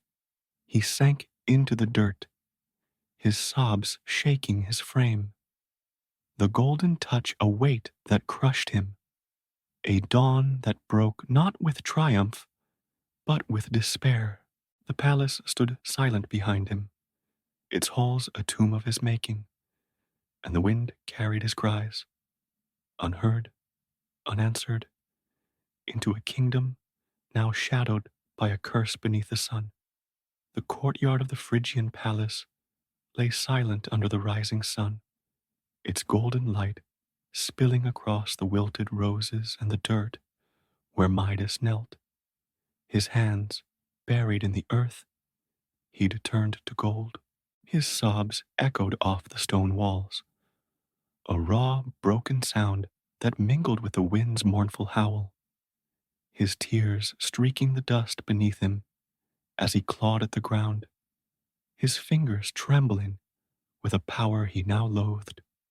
The golden touch pulsed through him, a curse that mocked his every move. Each blade of grass he grasped hardened into metal. Each pebble gleamed with a luster that burned his eyes, a relentless reminder of the price he'd paid. Marigold stood frozen in the great hall beyond, her small form a statue of gold, her smile a silent accusation that pierced his soul deeper than any blade. Midas staggered to his feet, his purple robes stained with dirt and tears, his broad frame hunched as if the weight of his greed had bent him double. The palace loomed behind him, its corridors a labyrinth of gold, tables, chairs, tapestries, all transformed by his reckless hands. A treasure hoard that mocked his loss. He stumbled back inside, his boots slipping on the marble, his breath ragged as he reached the hall where Marigold waited. She stood there, perfect and still, her bouquet of golden flowers scattered at her feet, her eyes wide and lifeless, their warmth snuffed out by his touch. "My little son," he whispered, his voice cracking as he reached for her, stopping short, his hand hovering over her golden cheek. Afraid to deepen the wound he'd already inflicted, the servants lingered at the edges, their faces pale with shock, their whispers a soft hum against the silence, too afraid to approach, too stunned to flee. Midas turned to them, his hazel eyes wild with desperation, his voice a rasp that cut through their murmurs. "Water!" he shouted, his hand slashing the air. "Bring me water! Now!" A young boy darted forward, his tunic trembling as he carried a clay pitcher, its surface rough against the hall's golden sheen. Midas snatched it, his fingers brushing the rim, and it shimmered, clay melting into gold, the water inside vanishing as the pitcher hardened into a useless lump. He roared, hurling it against the wall, the crash echoing as it shattered into golden shards, and sank to his knees again, his hands clawing at his hair, pulling at the silver-streaked strands. "I'll wash it away," he muttered, his voice a frantic chant as he rose, staggering toward the courtyard fountain, its basin carved with nymphs that stared blankly at his ruin. He plunged his hands into the water, the coolness a fleeting promise against his skin, but it shimmered, rippling into a golden stream that flowed heavy and lifeless, pooling at his feet like molten lead. He stumbled back, his breath hitching, his hands dripping with liquid gold that hardened into streaks across his robes. "No, no," he cried, slamming his fists against the stone, the nymphs turning to gold beneath his touch, their serene faces frozen in mockery. The curse clung to him, unyielding, a beast he couldn't slay, and he fell, his forehead pressing against the fountain's edge, his sobs shaking his frame. The palace became a battlefield, each room a testament to his war against the golden touch. He raced through the corridors, tearing at curtains that hardened into golden sheets, kicking chairs that clinked with a metallic ring, his hands a weapon he couldn't sheathe. He grabbed a loaf of bread from a servant's tray. Its crust turned gold, crumbling into dust in his mouth, and a goblet of wine that solidified before he could drink, its ruby liquid lost to a cold, gleaming shell. Hunger gnawed at him, thirst parched his throat, but the curse devoured all: food, water, life itself, turning sustenance into treasure he couldn't consume. What use is this? He roared, hurling the goblet against a wall, its crash a hollow echo as he sank to the floor, his hands trembling with a power that starved him. The garden called him next, its roses a faded memory of the joy he'd once known, their petals curling brown under neglect. He staggered outside, the sun climbing higher, its light glinting off the golden fields beyond, a mockery of his wish, a kingdom gilded by a dawn he'd summoned. He fell among the roses, his hands brushing a bush, and it shimmered, leaves hardening into golden plates, thorns gleaming like daggers, petals falling as coins that clinked against the stones. Beautiful once, he whispered, his voice breaking as he crushed a golden rose in his fist, its sharp edges cutting his palm, blood streaking red against the gold. Now nothing, nothing but this. He rose, his eyes darting to the river, Pactolus beyond the palace walls, its waters glinting silver under the sun, a lifeline, a hope he clung to with a desperation that clawed at his chest. He ran, his robes trailing, his breath a ragged gasp as he stumbled through the fields, the wheat turning to gold beneath his feet, a trail of wealth that mocked his flight. The riverbank loomed, its current swift and clear, and he plunged in, water surging around him, cold and sharp against his skin, a promise of cleansing he'd dreamed of. But it shimmered, rippling into a golden tide that flowed heavy and useless, coating his arms, his legs, his face in a sheen he couldn't escape.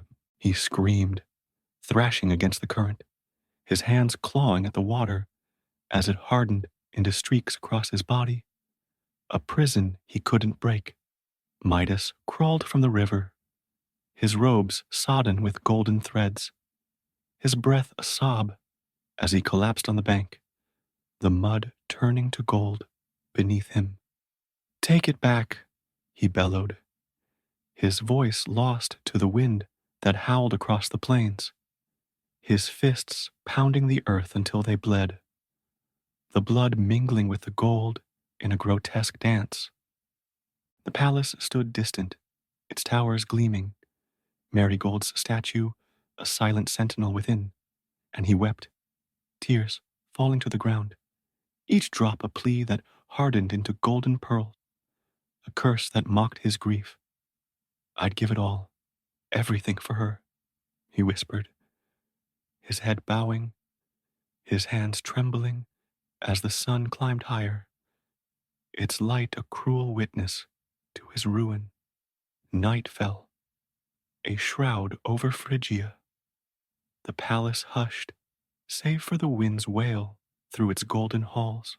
Midas sat in the great hall, his throne abandoned, his body slumped beside Marigold's statue, his hands resting inches from her golden feet, afraid to touch, afraid to look away. The servants had fled, their whispers lost to the dark, leaving him alone with his gilded tomb. The torches flickered low, their flames casting shadows that danced across her frozen face, her smile a wound that bled his soul dry. My fault, he murmured, his voice a rasp, his eyes hollow as he traced her form with a gaze that begged for forgiveness she couldn't give. My little son, gone because of me. The wind sharpened, a gust that rattled the casements, and a chill crept into the hall. A prickle against his skin that drew his gaze to the shadows by the throne. A figure emerged, tall and gaunt, cloaked in shimmering gold, its edges fraying into the dark, its amber eyes glowing with a cold, liquid light. The stranger stepped forward, silent as a wraith, his presence a weight that thickened the air. And Midas straightened, his breath catching as recognition struck. You, he whispered, his voice trembling with rage and despair, his hands clenching into fists. You did this. Take it back. Give me my daughter. The stranger's lips curled, a smile that glinted like a blade, and his voice rolled low and smooth, a hum that vibrated through the stone. I gave you what you wished, Midas, he said, his eyes unblinking, piercing. A kingdom of gold, eternal, boundless, yours. Is it not enough? Midas surged to his feet, his roar shaking the hall. Enough?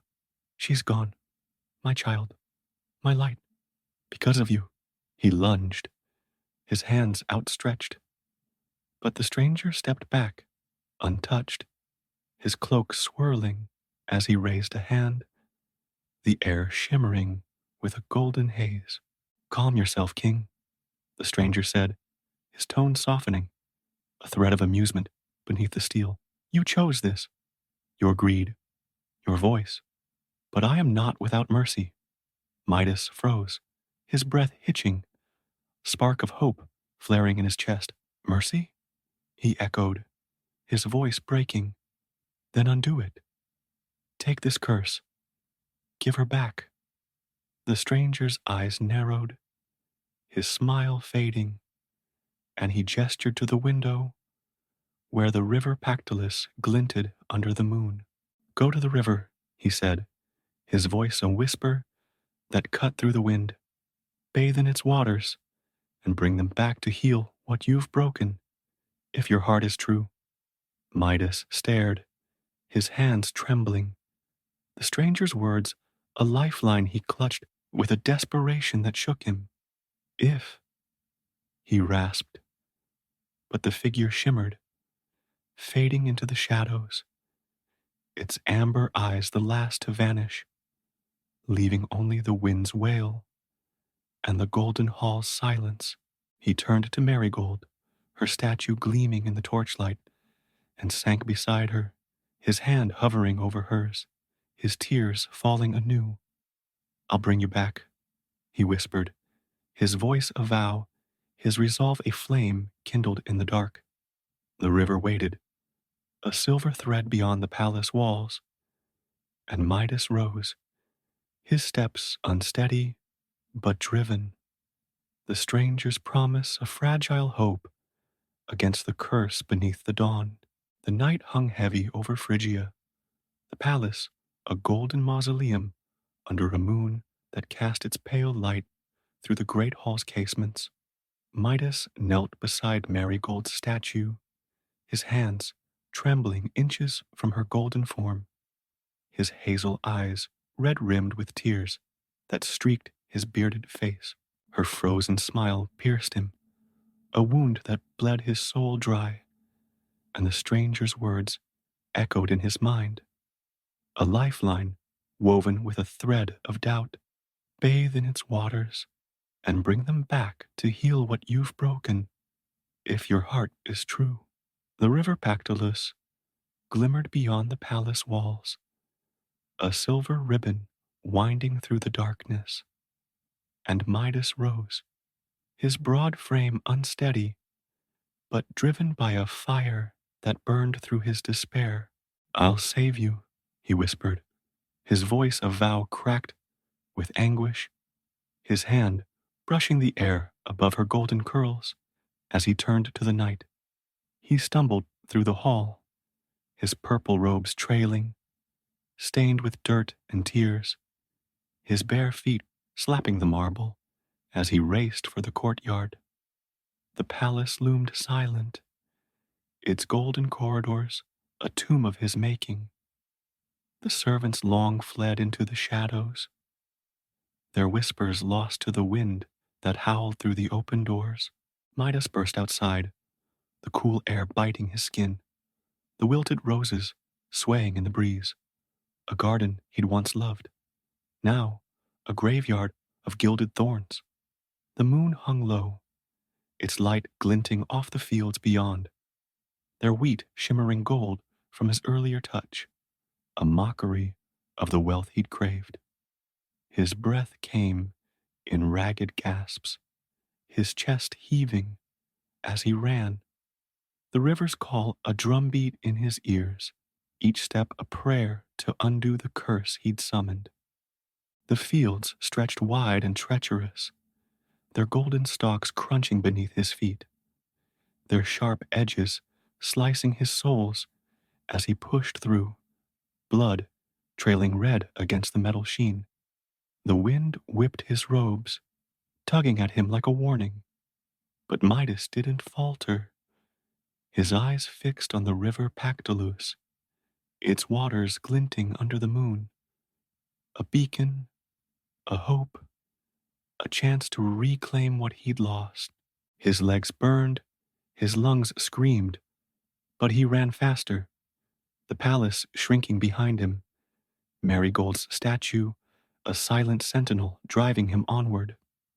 The bank loomed ahead, its slope steep and muddy, and he stumbled, sliding down, his hands clawing at the earth as it turned to gold beneath his touch. A curse that clung like a second skin.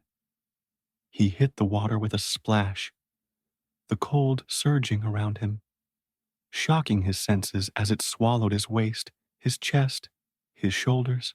The river roared, its current swift and relentless, tugging at his robes as he plunged deeper, his hands raised to the moon as if to beg its mercy. "Take it," he shouted, his voice breaking over the water's rush, his tears lost to the tide. "Take this curse. Give me my daughter." The chill bit into his bones, a cleansing fire that raced through his veins, and he felt it. A shift, a release, the golden touch peeling away like ash in the wind. The water stayed clear, its silver gleam unbroken by gold, and Midas laughed, a wild, desperate sound, as he scrubbed his hands, his face, his arms, the river washing him clean of the stranger's gift. He clawed at the bank, his fingers sinking into mud that remained mud, soft and yielding, no longer hardening into metal. His hands shook, free of the curse's weight, and he scooped water into a clay pitcher he'd snatched from the palace. A simple thing, rough and unglazed, its surface untouched by his touch. The water sloshed inside, cold and real, a treasure greater than gold. And Midas clutched it to his chest, his breath a sob as he climbed the slope, his robes dripping, his heart pounding with a hope he dared to grasp. "Marigold," he whispered, the name a prayer as he ran back, the fields parting before him, their golden sheen a fading nightmare under the moon's watchful eye. The palace loomed ahead, its towers glinting in the night, and Midas burst through the courtyard, his boots slipping on the stone as he raced to the great hall. Marigold stood there, golden and still, her bouquet scattered at her feet, her eyes locked in that lifeless smile. He fell to his knees before her, the pitcher trembling in his hands, water spilling over its rim as he raised it high. Come back, he choked, his voice raw, and tipped it, water cascading over her golden head, running in rivulets down her face, her arms, her small frame. The gold shimmered, a ripple of light that flickered and faded, the metal melting away like frost under the sun, revealing pink skin, golden curls soft and alive, eyes that fluttered with a spark of warmth. Marigold gasped, a sharp, startled breath, and swayed, her small body collapsing into Midas's arms as the last of the gold dissolved, the water pooling on the marble beneath them. Father, she whimpered, her voice trembling, her hands clutching his robe as she shivered, her skin cold and damp. Midas sobbed, a sound that shook his frame and pulled her close, his arms wrapping tight around her, his face buried in her curls as tears streamed down his cheeks. My little son, he cried, his voice breaking with joy, his hands, clean, human, stroking her hair, feeling her warmth, her breath, her life. You're back. I've got you. She sneezed, a small wet sound, and pushed against him, her brow furrowing as she wiped her face. Father, I'm cold. Why am I all wet? She asked, her voice quivering, her eyes wide with confusion. Midas laughed, a ragged, joyous sound that filled the hall, and hugged her tighter, his tears soaking her tunic. It's nothing, my love, he said, his voice thick. Just a bad dream. I'll warm you up. I swear it. He rocked her, the pitcher clattering to the floor, its clay unbroken, its water spent, and the hall glowed with a warmth no gold could match. The curse lifted, his daughter alive in his arms. The moment shattered with a rumble, distant at first, then growing, a thunder that shook the palace walls and jolted Midas from his joy. Hooves pounded the earth, staccato beat that swelled into a roar, and shouts cut through the night, harsh, commanding, edged with steel. He rose, marigold clinging to his neck, her small body trembling as he turned to the casement, his breath catching at the sight beyond. Torches flared in the darkness, a line of riders cresting the hill, soldiers in Roman armor, their helmets glinting, their spears raised, and at their head, a figure cloaked in shadow, his broad frame unmistakable, even from afar. Lucius, his old rival, a noble whose greed matched Midas's own, whose enmity had simmered through years of trade and triumph, rode toward the palace, his voice barking orders that echoed across the fields. Midas's stomach twisted, his arms tightening around Marigold as the torches drew closer, their light casting long shadows that danced like specters over the golden wheat. Father, who's that? Marigold whispered, her voice small against his chest, her eyes wide with fear. He didn't answer, his gaze locked on Lucius, the noble's horse rearing as he halted at the courtyard's edge, his face a mask of fury illuminated by the flickering flames. Midas, Lucius roared, his voice a blade that sliced through the night, his sword drawn, its edge glinting with menace. You've wielded the power of gods. I've heard the tales, seen the gold. Use it now, or I'll take her head. The soldiers fanned out, their spears lowering, their boots thudding as they encircled the palace.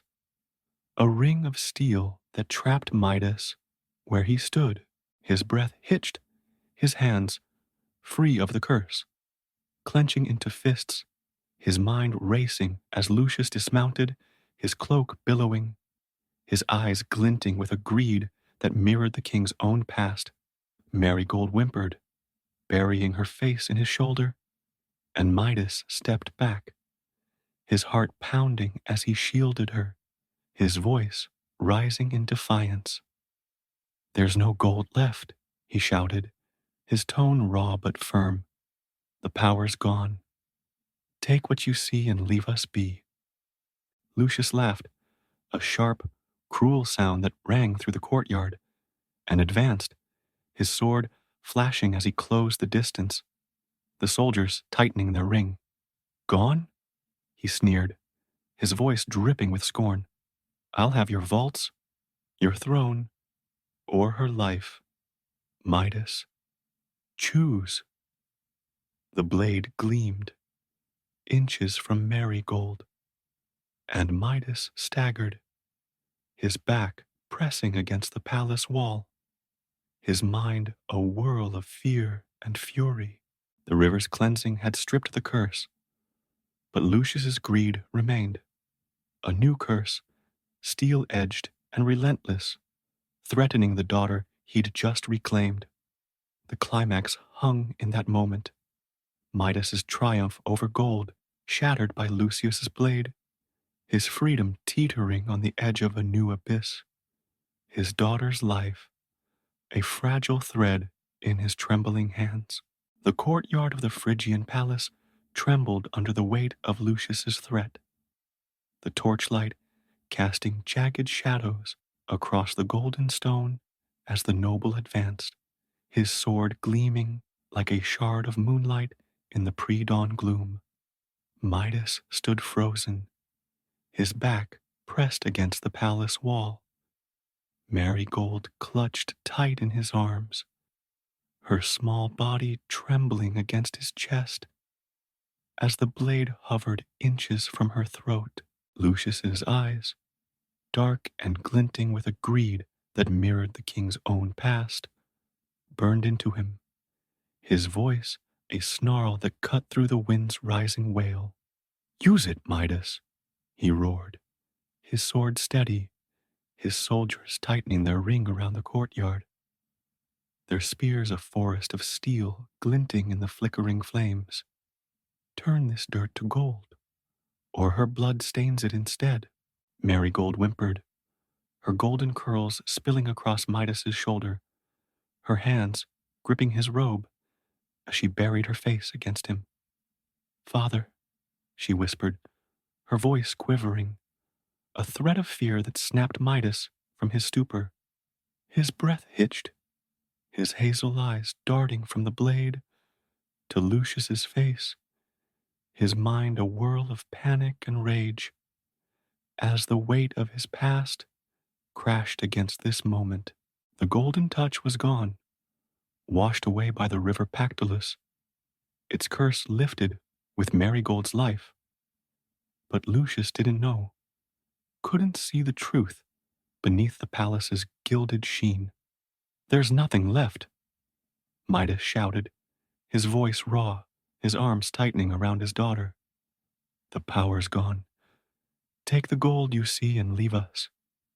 Lucius laughed, a harsh, grating sound that echoed off the walls, his sword inching closer, its tip grazing Marigold's tunic. "Lies," he spat, his free hand gesturing to the palace, its towers glinting in the torchlight. "I've heard the tales. Fields turned to gold, a king who commands wealth with a touch. You'll wield it again, or I'll carve it from her." The soldiers shifted, their boots thudding on the stone, their spears lowering as they closed in, a noose tightening around Midas's world. Marigold's sob broke through, her small hand clutching his, and Midas staggered back, his shoulder hitting the wall, his voice rising in a desperate plea. "I can't. She's all I have." The noble's smile twisted, his eyes narrowing as he stepped forward, the blade pressing closer, a cold promise against Marigold's neck.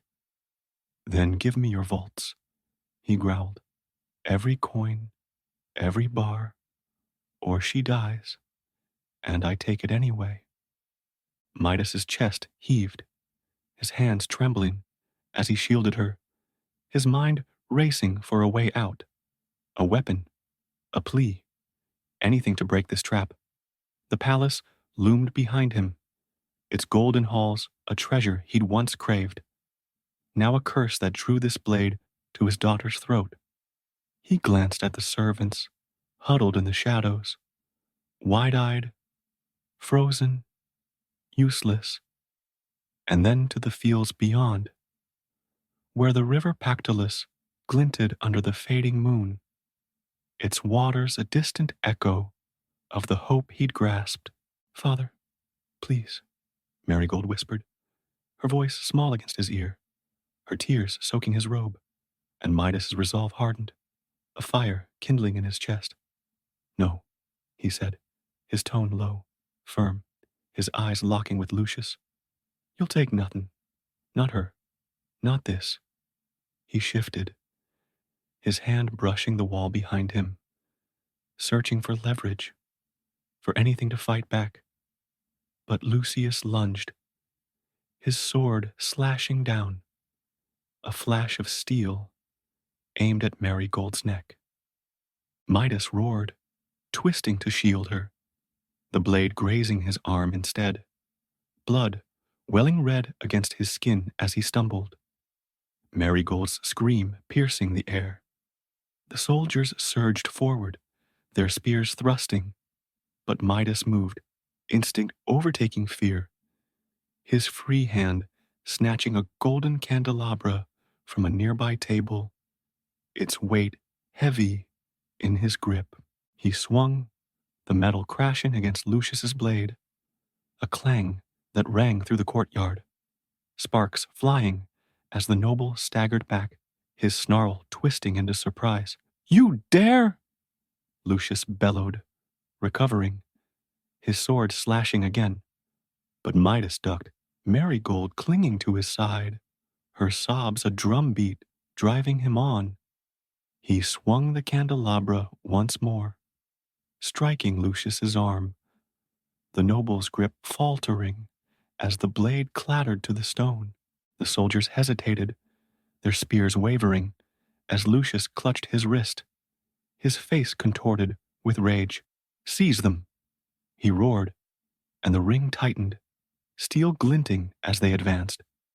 Midas dropped the candelabra, its clatter a hollow echo, and scooped Marigold into his arms, his breath ragged as he spun, searching for an escape.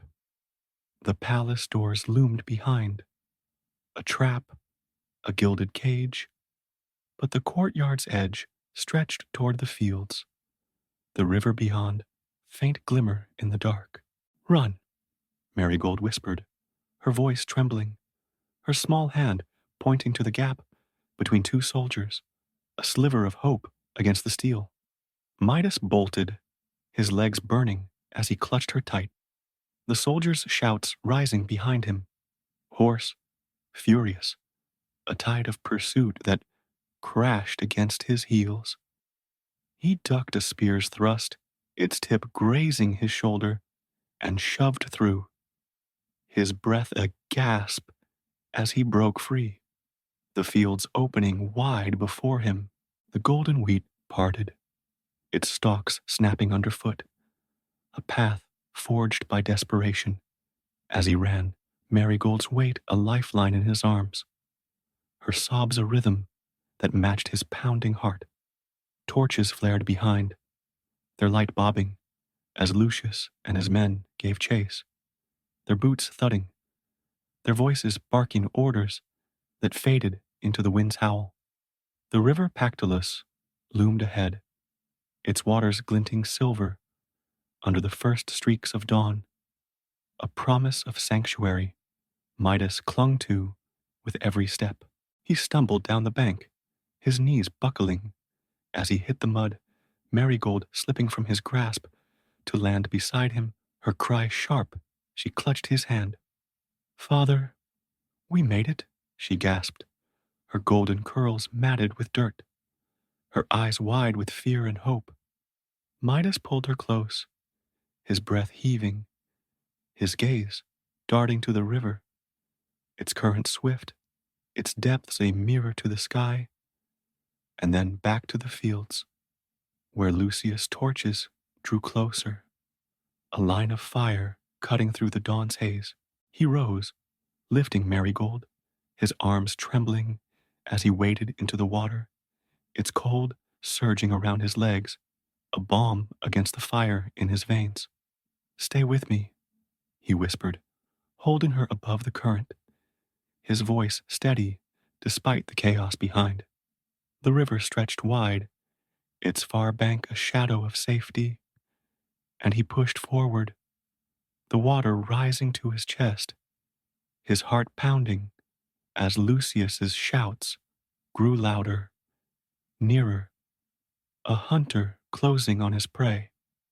"Midas," the noble roared, his voice a thunderclap over the water's rush, and Androcles glanced back, his breath catching as Lucius reached the bank, his sword raised, his soldiers fanning out, their spears glinting with dawn's first light.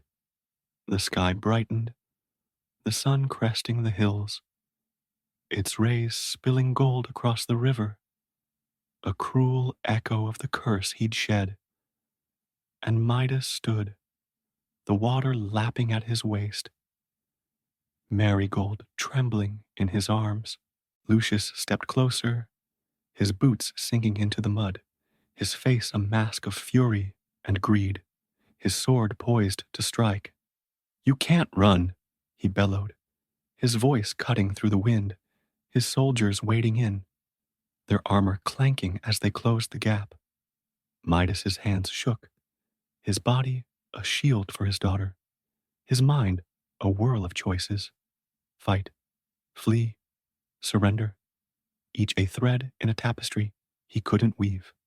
"Father," Marigold whispered, her voice small but fierce, her hand tightening on his. "We can go, over there." She pointed to the far bank, where the fields stretched wild and free, a world beyond Lucius's reach, beyond the palace's golden cage. Midas's gaze followed, his heart leaping at the sight, the river's promise, a dawn untainted by gold, and then back to Lucius, the noble's sword flashing as he advanced, his soldiers a wall of steel at his back. The palace loomed distant, its towers glinting, a kingdom he'd built with greed. Now, a prize Lucius craved, a prize Midas could fight for, or abandon. The wind rose, sharp and cold, tugging at his robes as the sun's light spilled over the fields, painting them gold. Not the curse's gleam, but nature's own, a beauty he'd forgotten. Lucius roared, his blade slashing the air, inches from the water's edge, and Midas stepped back, the current tugging at his legs, Marigold's breath warm against his neck.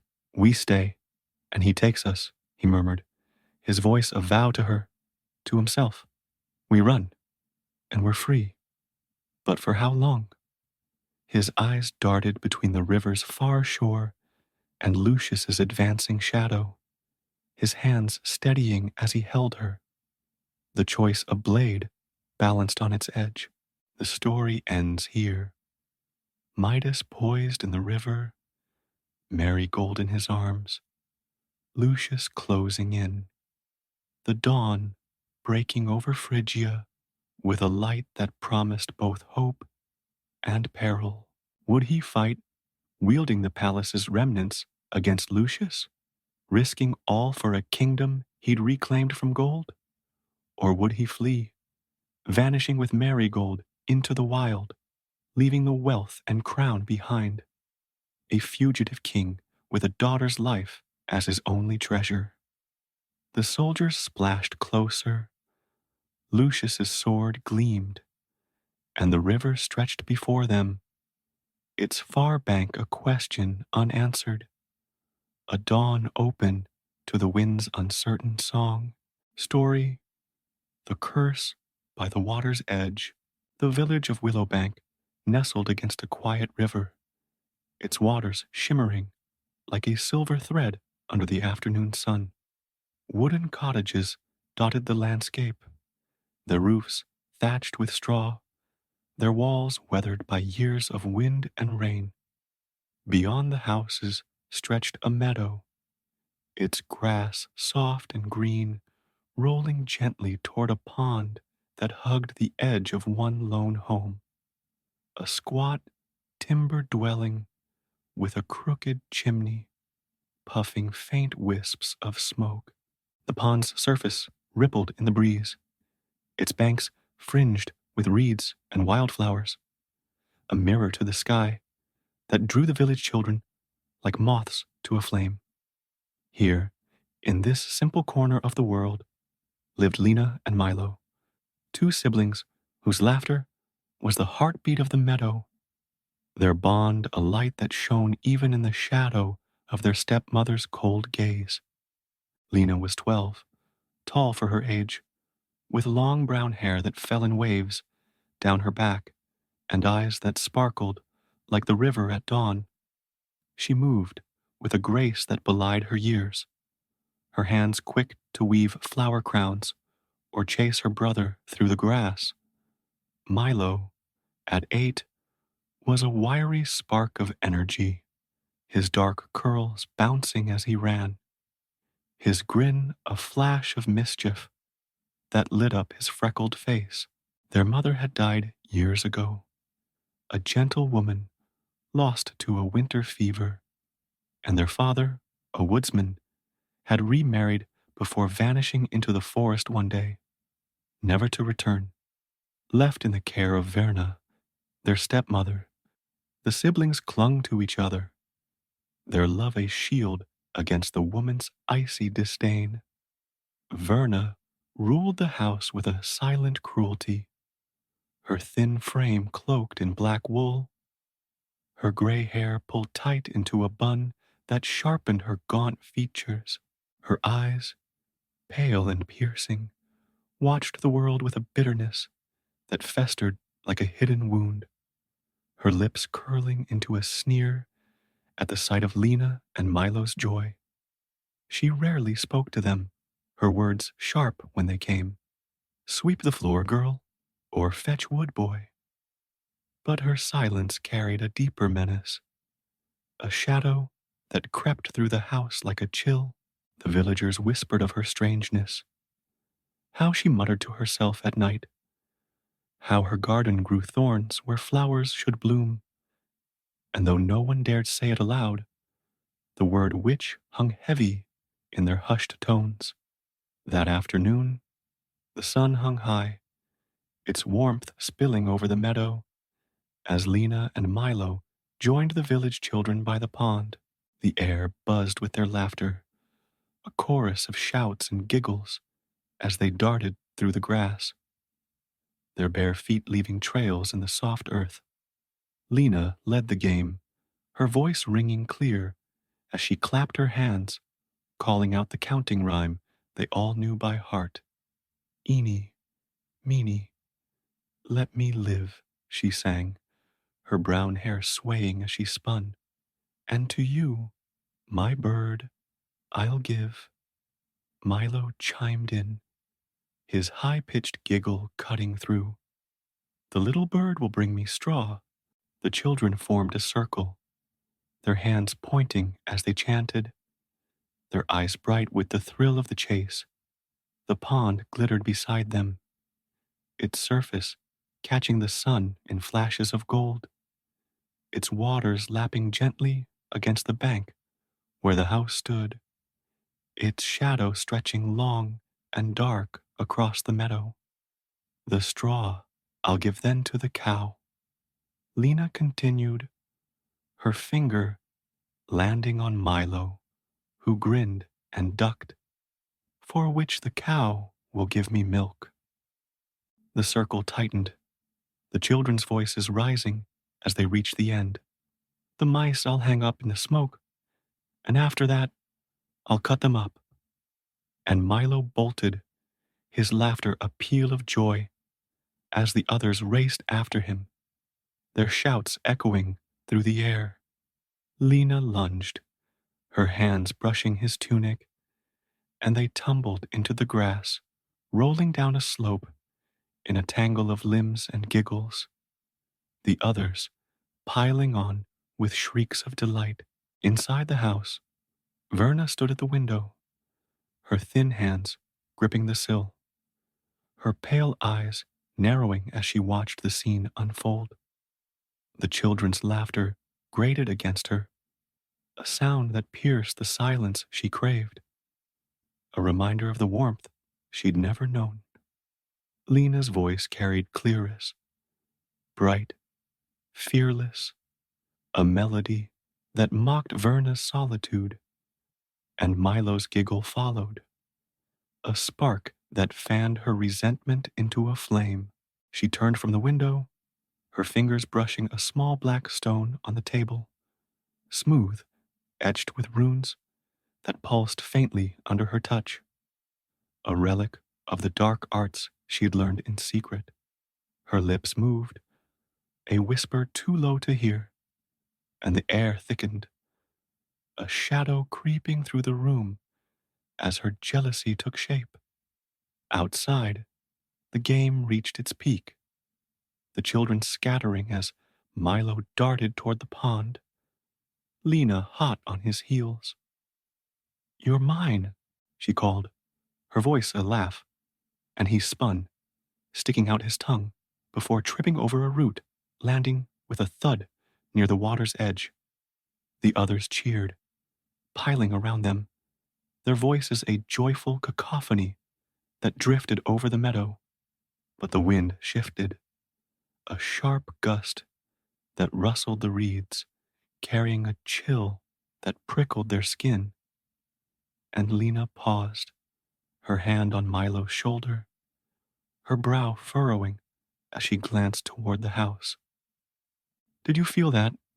she asked, her voice softening. But Milo shrugged, his grin unshaken. "Just the wind, silly." The window glowed faintly, a flicker of shadow moving within, and Verna stepped back into view, her black stone raised, her lips curling into a snarl as she chanted, a low, guttural sound that rolled through the air like thunder trapped in a bottle. The runes flared, a pulse of dark light spilling from her hand, and the meadow trembled, the grass bending as if under an unseen weight. Lena's smile faltered, a shiver racing up her spine, and she tightened her grip on Milo. "Something's wrong," she whispered, her voice barely audible over the wind's rising howl. But before he could reply, the curse struck. A scream tore from Lena's throat, sharp and piercing, as her body buckled, her arms shrinking, her legs folding, her brown hair melting into a coat of white-gray wool. She fell, a small lamb where she'd stood, her bleat a cry of shock that echoed across the meadow. Milo's laugh cut off, his eyes widening as he reached for her. "Lena!" But his voice warped, his body twisting, shrinking, scales shimmering over his skin as he splashed into the pond, a tiny fish with thrashing fins. The other children froze, their cheers dying into gasps, their faces paling as they stumbled back, the circle breaking in a chaos of shouts and fleeing feet. Lena staggered on wobbly legs, her lamb's eyes, still her own, deep and brown, darting in panic as she bleated, her small hooves sinking into the grass. Milo flailed in the water, his silvery form darting near the bank, his tail slapping the surface in a frantic rhythm that matched her cries. The wind surged, carrying Verna's laughter, a cold, triumphant sound that spilled from the house, chilling the air as the children ran, their screams fading into the village. Lena tottered toward the pond, her bleats a desperate call. "Milo!" And he splashed closer, his voice a faint bubble from the water. Lena!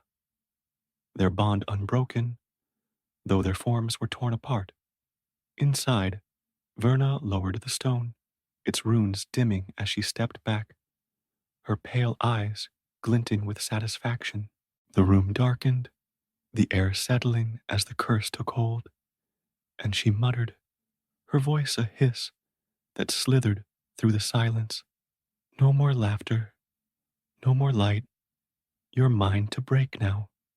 She turned from the window, her shadow stretching long across the floor, her fingers tracing the stone as she smiled. A thin, cruel thing that promised more pain to come.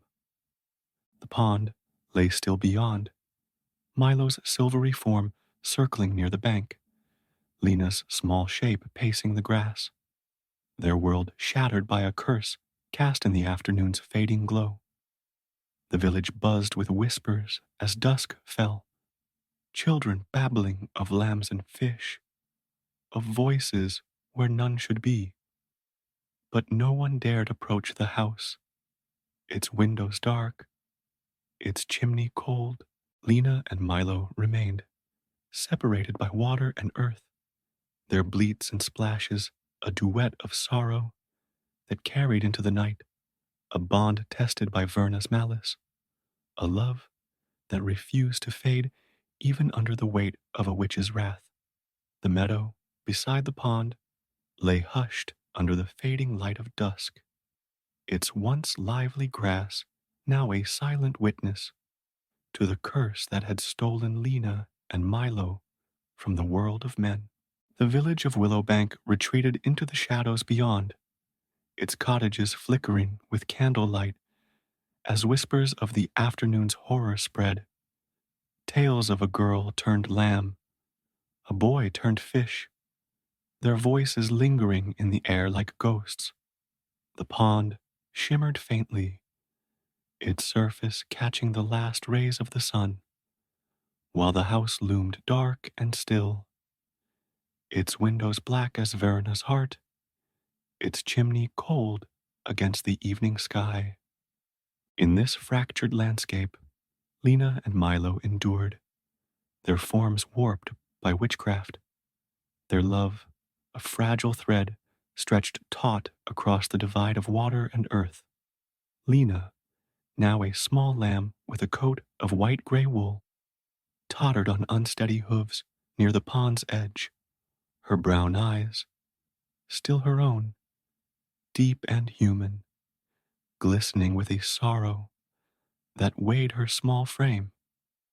The grass stretched soft beneath her, dotted with wildflowers that once would have sparked her delight.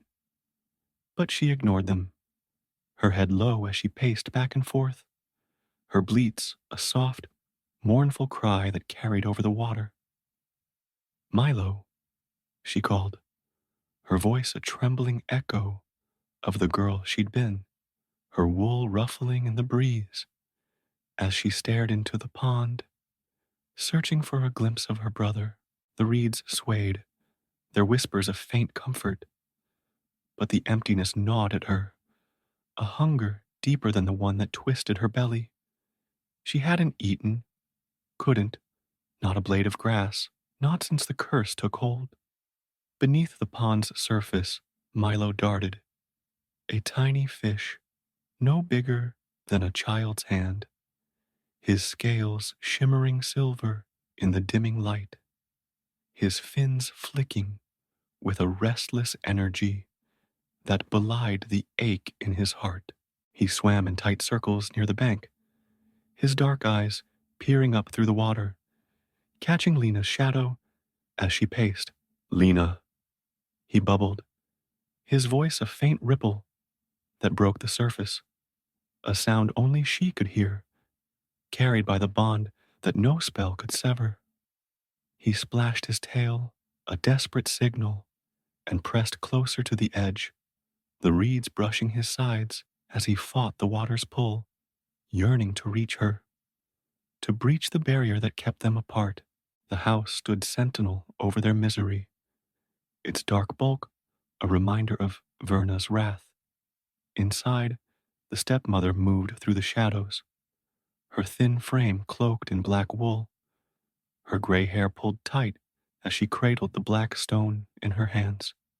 Its runes pulsed faintly, a heartbeat of dark magic that mirrored her own, and she smiled, a thin, cruel slash across her gaunt face as she traced its edges with a finger. The children's laughter had once grated on her, a sound that mocked her solitude, her barren years, and now their silence pleased her, a victory carved from their pain. She stepped to the window, her pale eyes glinting as she watched Lena's small form pace the meadow, Milo's silvery flickers darting in the pond, and her smile widened, a venomous thing that promised more. They'll break, she muttered, her voice a hiss that slithered through the room, her fingers tightening around the stone. No joy, no light, nothing left to steal from me. She turned, her cloak swirling, and crossed to a table cluttered with jars, herbs, bones, a vial of dark liquid that gleamed like ink. She'd learned the arts in secret, years spent in the forest's depths, trading whispers with shadows for power, and this curse was her triumph, a spell to bind them, to silence them, to keep them hers in their misery. But a flicker of unease stirred in her chest. The spell held, yes, but their bond lingered, a thread she couldn't snap, and it gnawed at her, a splinter she vowed to crush. Outside, the night deepened, the moon rising pale and full over Willowbank, its light spilling silver across the meadow and pond. Lena stopped pacing, her small hooves sinking into the grass as she bleated softly, a call that trembled with longing. Milo, are you there? She asked, her voice a whisper carried by the wind, and Milo splashed in reply, his tail breaking the surface in a frantic rhythm. I'm here, Lena. I won't leave you, he bubbled, his silvery form darting closer, pressing against the pond's edge, as if he could will himself onto land. She lowered her head, her nose brushing the water, and they stayed there, lamb and fish, sister and brother, separated by a curse but bound by a love that refused to fade. Days turned to weeks, the meadow and pond their prison, the village a distant hum of a life they couldn't reach. Lena roamed the grass, her wool matting with dirt, her small body thinning as she refused to eat, her bleats growing fainter with each passing dusk.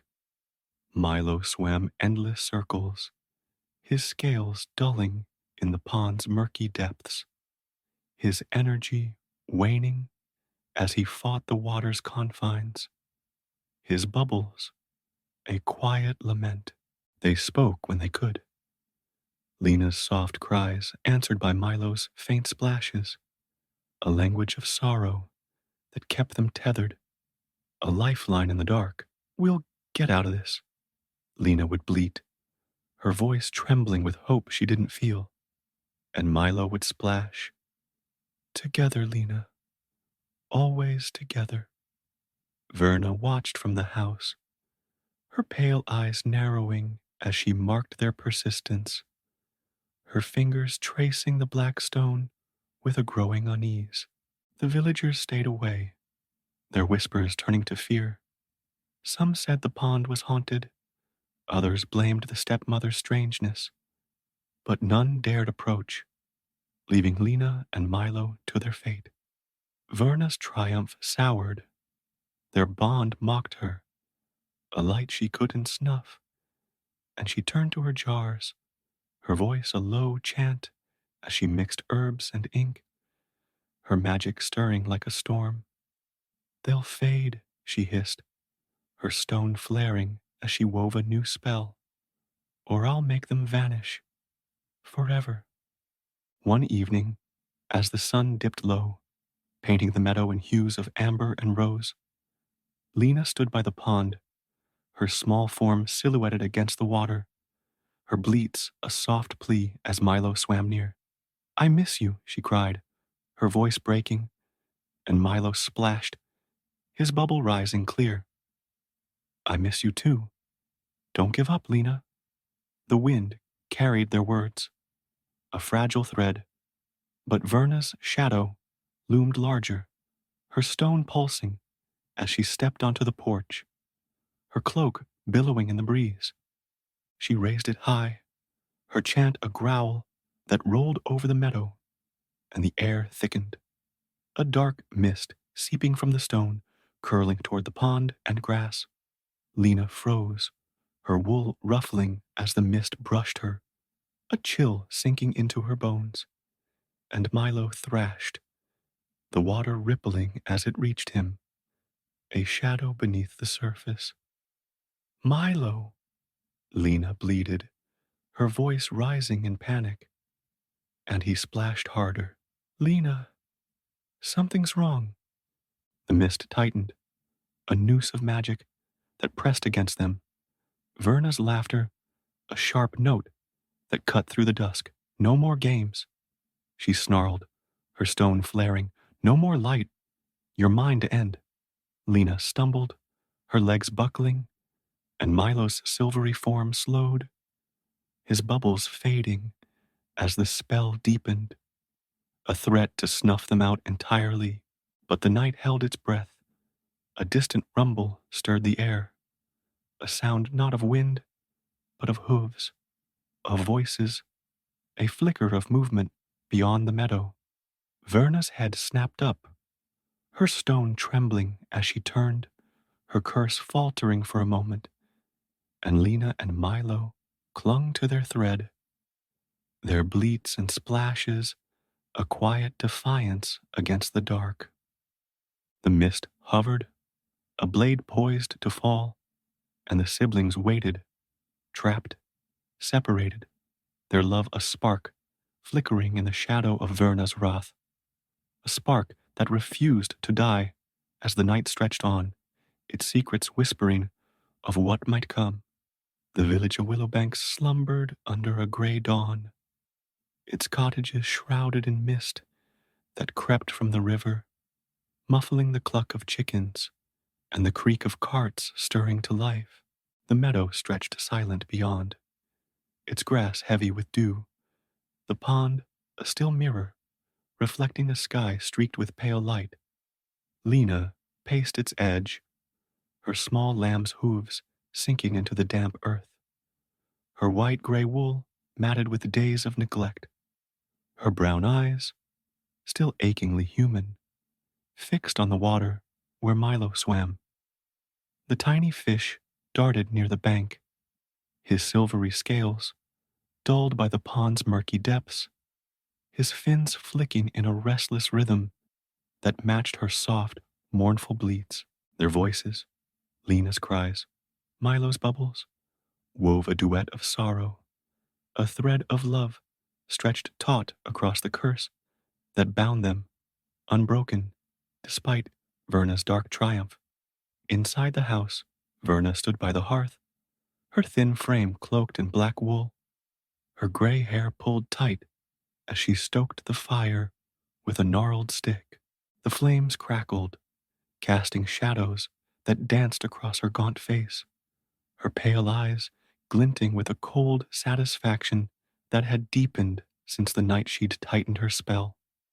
The black stone rested on the table, its runes pulsing faintly, a heartbeat of magic that mirrored her own. And she traced its edges with a finger, her lips curling into a thin smile. The mist she'd woven had sapped their strength. Lena's bleats grew fainter, Milo's splashes slower, and she savored it, a victory over the light they'd dared to shine in her shadow. But it wasn't enough. Their bond lingered, a spark she couldn't snuff, and her smile twisted into a scowl As she turned to the window, her gaze piercing the dawn to where they suffered.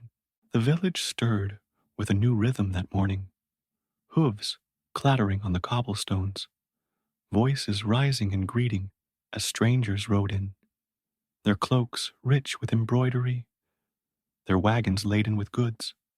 Merchants, drawn by Willowbank's quiet trade, had come to barter, and Verna saw her chance, a feast to impress them, to cloak her malice in hospitality, to erase the siblings' flicker once and for all.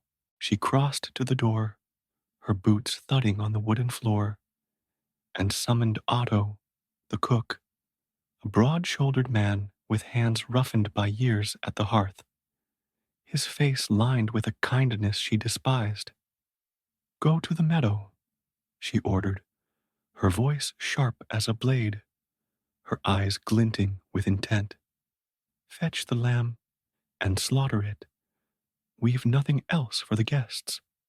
Otto hesitated, his brow furrowing as he glanced toward the window, the meadow's edge just visible through the mist. "The white one?" he asked, his voice low, uncertain, but Verna's nod was curt, her hand tightening around the stone. "Yes, do it quick," she snapped, turning back to the fire, her smile returning as she imagined Lena's bleats silenced, her wool stained red. Otto nodded, his jaw tightening, and stepped outside, his heavy boots crunching the gravel as he crossed to the meadow, a coil of rope in one hand, a knife sheathed at his belt, glinting in the faint light. Lena stood by the pond, her small form trembling as the mist clung to her wool, her bleats a soft plea as she watched Milo circle below. "Milo, I'm so tired," she cried, her voice quivering, and he splashed, his bubble rising clear. "Hold on, Lena. We'll find a way." The sound of boots broke their exchange, a steady thud that grew louder, and Lena's head jerked up, her eyes widening as Otto loomed through the mist, his shadow stretching long across the grass. "No, no," she bleated, stumbling back, her hoofs slipping as she tried to flee. But Otto's hands were swift, his rope looping around her neck with a practiced ease that belied the unease in his chest. Milo thrashed, his silvery form darting toward the bank, his tail slapping the water in a frantic rhythm. "Lena!" he bubbled, his voice a cry that rippled the surface. But Otto lifted her, her small body kicking weakly as he carried her toward the house, the pond's edge fading behind them. Milo followed, swimming as close as he could, his fins brushing the reeds as he trailed her path, his bubbles a desperate plea. "Don't take her. Don't." Lost to the wind that carried Otto's heavy steps back to the kitchen.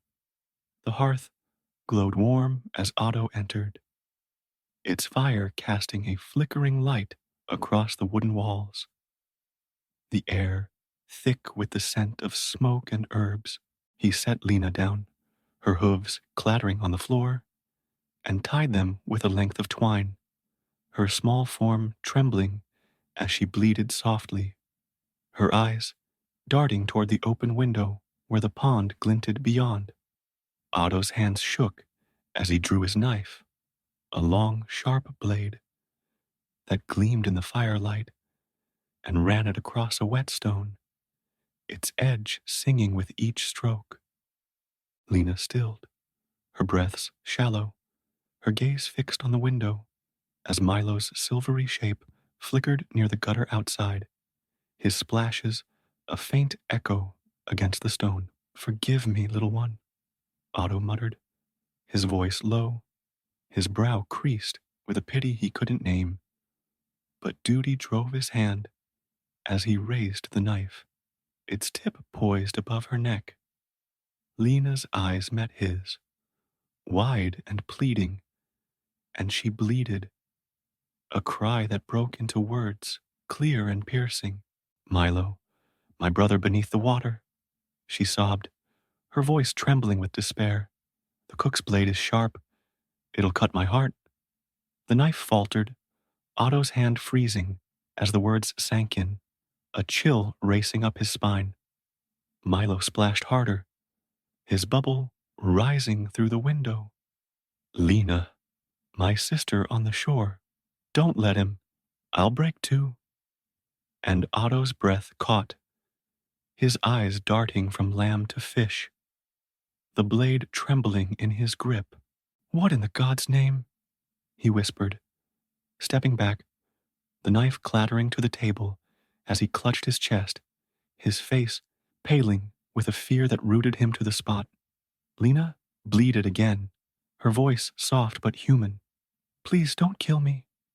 And Milo's splash echoed, a desperate plea. She's my sister. Otto stumbled, his broad frame hitting the wall, his mind racing as the truth crashed over him. This was no ordinary lamb, no simple fish, but children cursed, their voices a haunting proof of witchcraft's dark hand. He glanced toward the hall, where Verna's shadow loomed, her stone pulsing faintly, and dread coiled in his gut. The wicked woman, the stepmother, her malice etched in their forms. Don't worry, he said, his voice a hoarse whisper as he knelt, his hands fumbling to untie Lena's hooves, her small body trembling against his touch. I won't hurt you. I won't. He lifted her gently, her wool soft in his arms, and crossed to the hearth, swapping her for a spare lamb from the pen outside, its bleat a dull echo as he slit its throat, blood pooling on the floor to mask his mercy. Verna's footsteps thudded closer, her voice sharp. Is it done? And Otto turned, his face a mask of calm, the new lamb's carcass dripping in his hands. Aye, mistress, he lied, his voice steady. Meat for the guests.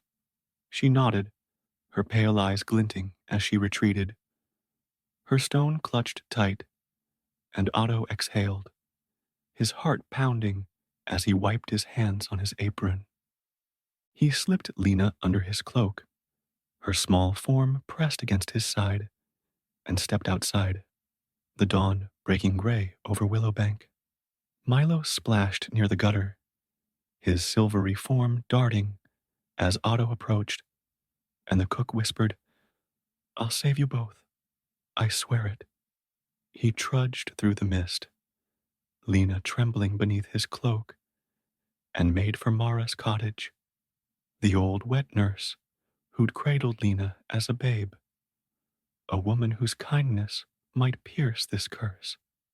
Mara opened her door, her gray hair loose, her eyes widening at the lamb in Otto's arms, the fish he'd scooped from the pond in a clay bowl. Otto, what? She began, but he cut her off, his voice low and urgent. They're not beasts. They're Lena and Milo, cursed by Verna. I heard 'em speak, heard their pain. Mara's hand flew to her mouth, tears welling as she recognized Lena's eyes, Milo's spark, and she pulled them inside, her voice trembling with resolve. We'll take 'em to Alara. She'll know what to do. The dawn stretched thin, Verna's shadow lurking unseen, and Otto nodded, the siblings' fate a fragile hope in their hands as the meadow lay silent behind them. The dawn hung heavy over Willowbank, its gray light seeping through the mist that cloaked the village, softening the edges of its wooden cottages and muffling the stirrings of early risers. Otto trudged through the damp streets, his broad frame hunched under a coarse cloak, the small lamb, Lena, tucked against his chest, her wool warm and trembling beneath his grip. In his other hand, He cradled a clay bowl sloshing with pond water, Milo's silvery form darting within, his tiny fins flicking in a frantic rhythm that matched the cook's pounding heart. Mara followed close, her gray hair loose and wild, her steps quick, despite the years weighing her frame, her eyes glinting with a fierce determination that belied her gentle nature. The house loomed behind them, its dark bulk a silent threat, Verna's presence a shadow they raced to outrun. The forest stretched beyond the village, its trees rising tall and dense, their branches knitting a canopy that blotted out the sky, casting the path ahead in deep shadow. Otto's boots sank into the muddy trail, his breath puffing white in the chill air as he glanced at Mara, his voice low and urgent. Ilara's deep in, past the old oak, by the stream. She'll know how to fix this. Mara nodded, her hand clutching a shawl tight around her shoulders, her gaze darting to Lena's small form. She's the only one who can. She's faced worse than Verna's tricks. Milo splashed, his bubble rising faint. Hurry, please. And Otto tightened his grip, the sibling's fate a weight he carried through the dark. The woods closed around them, the air thick with the scent of moss and decay, the silence broken only by the crunch of leaves underfoot and the distant hoot of an owl fading into dawn. Lena bleated softly, her voice a trembling thread. Milo, I'm scared. And he splashed in reply, I'm here, Lena. Don't give up. Their exchange spurred Otto faster, his broad shoulders pushing through low branches, twigs snapping as he forged ahead. Mara's lighter steps, a steady echo behind. The path twisted, narrowing as the trees grew thicker, their roots clawing at the earth, and the stream's murmur rose, a faint lifeline in the gloom, guiding them to Ilara's hut. The hut emerged from the shadows, a crooked thing of wood and thatch, nestled by the stream, its chimney puffing a thin wisp of smoke that curled into the mist. Lantern light glowed through a cracked window, casting a warm flicker across the clearing, and Otto slowed, his breath heaving as he rapped on the door, its wood splintering under his knuckles. Ilara, it's Otto, with Mara, he called, his voice rough, urgent. The door creaked open, revealing Ilara, a woman bent with age, her hair a cascade of silver spilling over a shawl, her eyes sharp and bright as embers, in a face lined with wisdom. What's this clamor? She rasped, her gaze narrowing as it fell on the lamb and the bowl, her hand tightening on a gnarled staff. No time! Look! Otto thrust Lena forward, her small form trembling as she bleated, and held up Milo, the fish's silvery scales catching the lantern's glow. Their kids, Lena and Milo, cursed by Verna. They spoke to me. Ilara? I heard 'em. Mara stepped closer, her voice trembling with tears. She's their stepmother. Did this to 'em. And worse is coming if we don't break it. Ilara's eyes widened, a spark flaring within them as she leaned in, her staff tapping the ground as she studied Lena's human gaze, Milo's frantic darting. Witchcraft, dark and deep, she muttered, her voice low, resonant. Bring 'em in. Quick.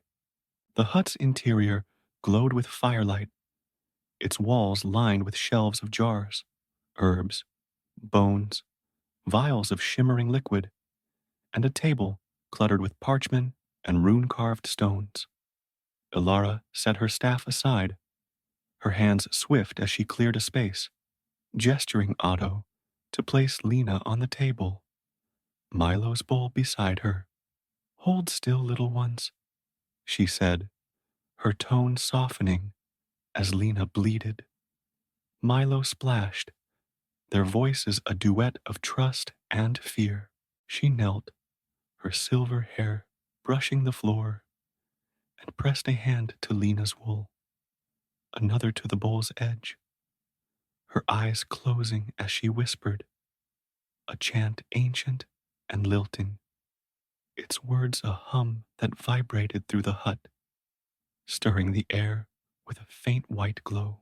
The glow swelled, a warmth that pulsed from Ilara's hands, wrapping Lena and Milo in a shimmering veil. Lena's wool trembling, Milo's scales glinting, as the curse strained against the blessing.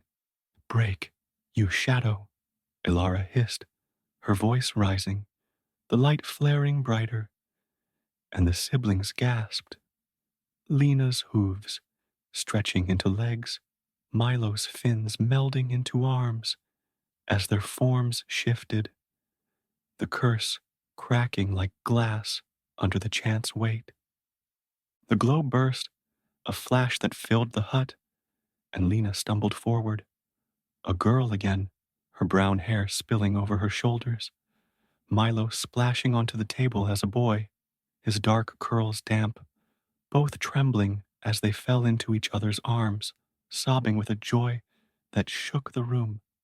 Lena, Milo cried, his voice raw, and she hugged him tight. Milo, you're back. Otto and Mara gasped, tears streaming as they stepped closer. But the moment shattered.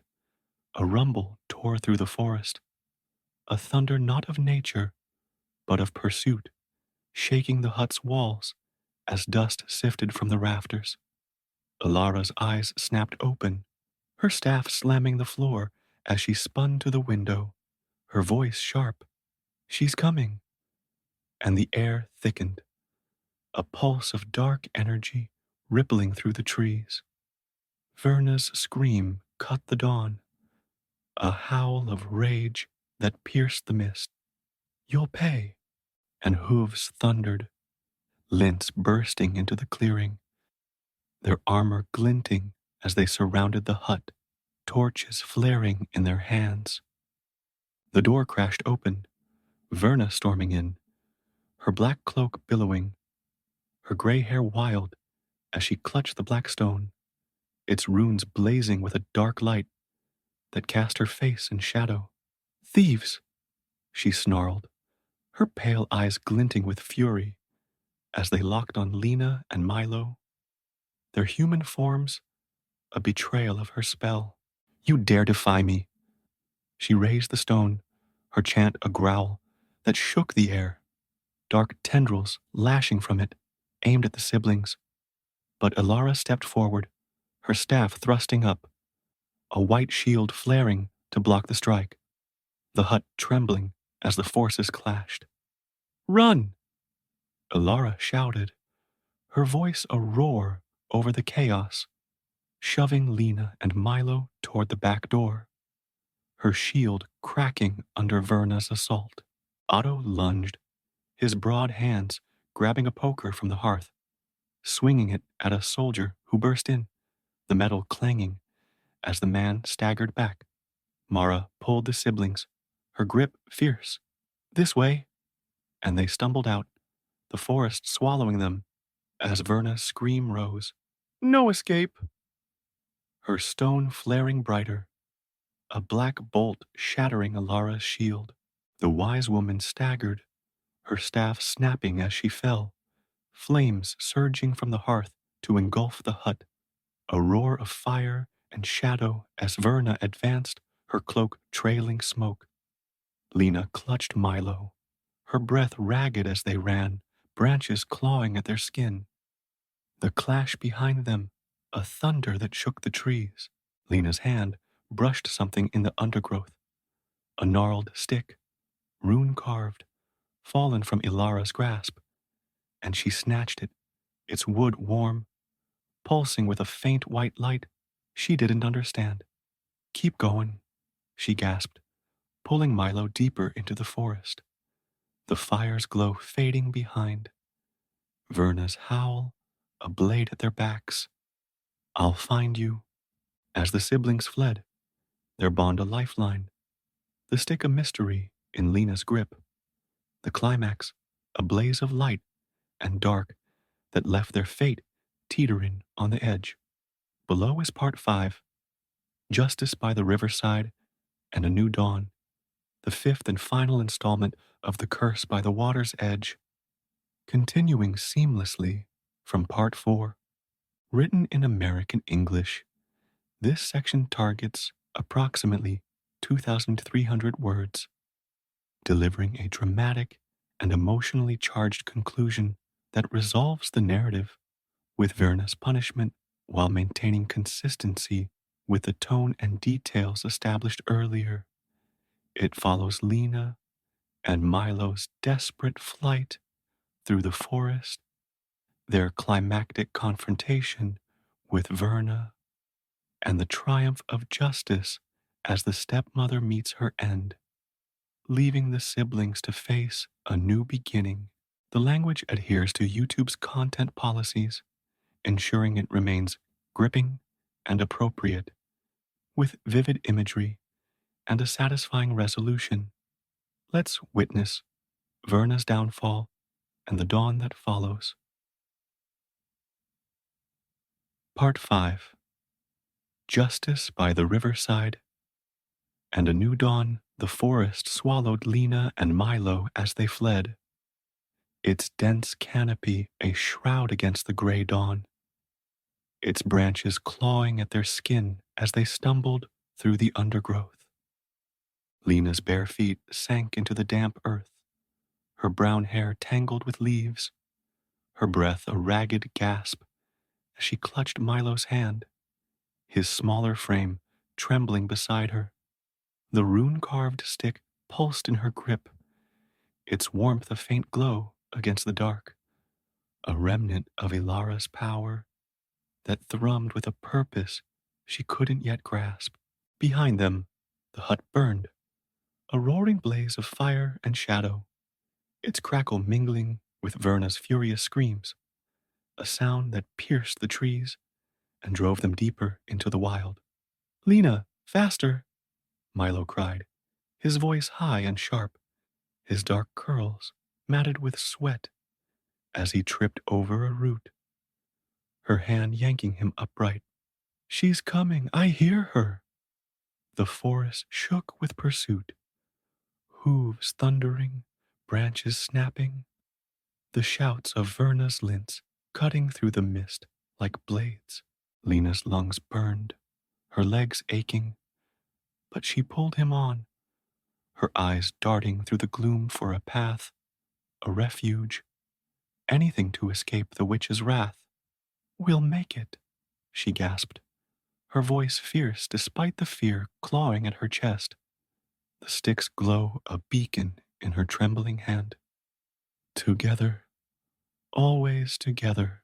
The trees thinned ahead, parting to reveal the river, a wide, rushing expanse that glittered under the first streaks of sunrise, its waters churning with a force that promised both danger and deliverance.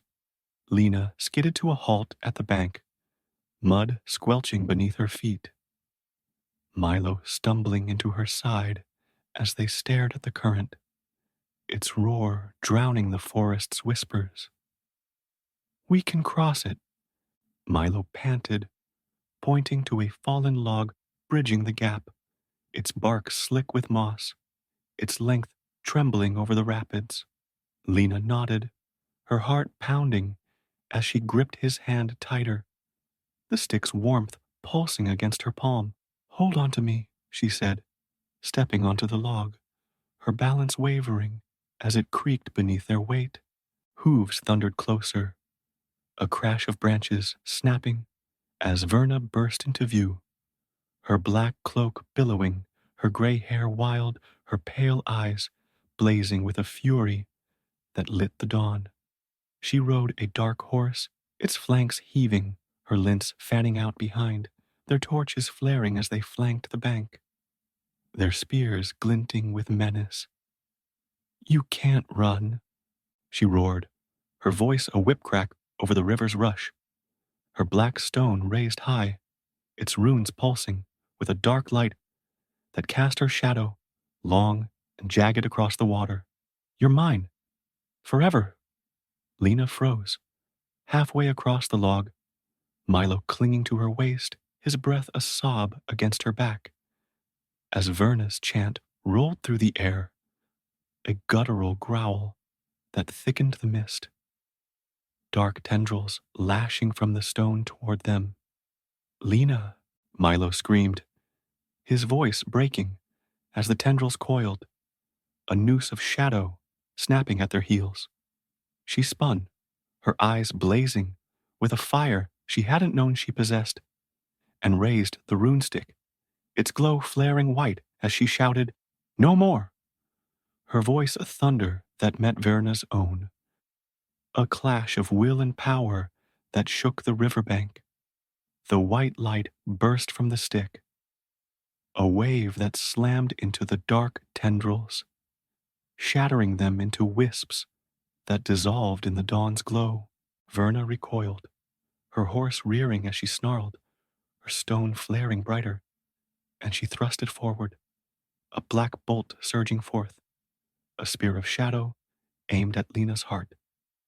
Milo lunged, his small body shoving her aside, and the bolt grazed her arm, searing her skin as they tumbled off the log, splashing into the river's icy embrace. The current seized them, dragging them under, water roaring in their ears as they flailed, Lena's hand gripping Milo's, the stick slipping from her grasp to bob beside them. Verna's laughter rang out, sharp and triumphant, as she leapt from her horse, striding to the bank, her lints closing in, their spears poised to strike. "Drown, you pests!" she hissed, her stone pulsing as she raised it again. Dark light swirling around her, a storm of malice ready to finish them. But the river fought back, its current surging, a wave crashing over Lena and Milo, lifting them to the surface as they gasped, coughing water, clinging to each other. Lena's hand brushed the stick, its runes flaring as it floated near, and she seized it, her voice rising over the roar. "You'll pay, Verna." The white light erupted, a beam that shot from the stick, piercing the dawn to strike Verna's stone. A clash of power that lit the riverbank in blinding brilliance. Verna screamed, her chant faltering as the black stone cracked, its runes splintering, and the dark light recoiled, tendrils whipping back to coil around her. "No," she roared, her hands clawing at the air as the magic turned, a backlash of her own spell, its shadow consuming her, her cloak igniting as the stone shattered in her grasp. The lints stumbled back, their torches dropping as Verna's body twisted, her scream rising to a wail as the dark fire engulfed her, her form crumbling into ash that swirled into the wind, scattering over the river like dust. The light faded, the stick dimming in Lena's hand as the river calmed, its current easing them to the far bank. They crawled ashore, mud streaking their skin, their breaths heaving as they collapsed. Lena's arm bleeding, but her grip firm on Milo's hand. The lints froze, their spears wavering as Verna's ash drifted away, their shouts turning to murmurs of fear. "She's gone." Before they fled, hooves thundering back into the forest, abandoning the fight as the dawn broke clear. Lena sat up, pulling Milo into her arms, his sobs muffled against her shoulder as she whispered, "It's over. She's gone." The sun rose higher, its light spilling gold across the river, painting the far bank in hues of hope as the siblings clung to each other, their bond a fire that had outburned Verna's curse. The stick lay beside them, its runes dark, its power spent, or so it seemed, and Lena brushed Milo's curls, her voice soft but fierce. "We're free, Milo. Together."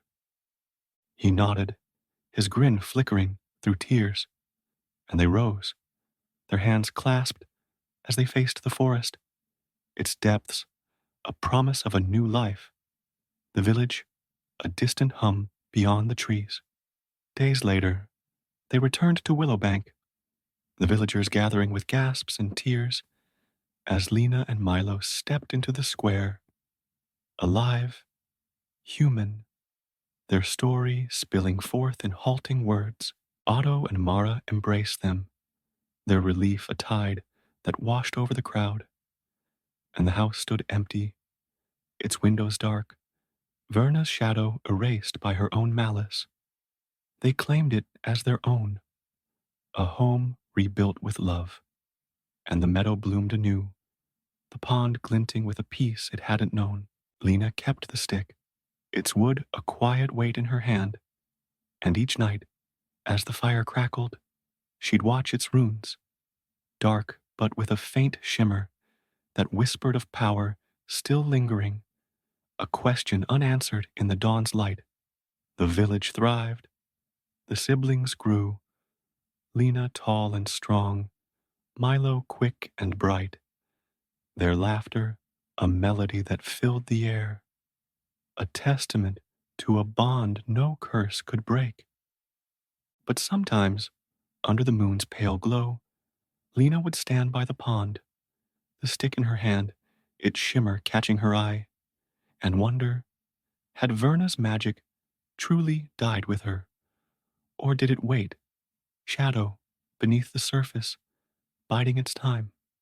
The river flowed on, its waters carrying the ash of their past, and the dawn stretched open, a new day born from justice, its light a promise tempered by the echo of a curse not fully laid to rest.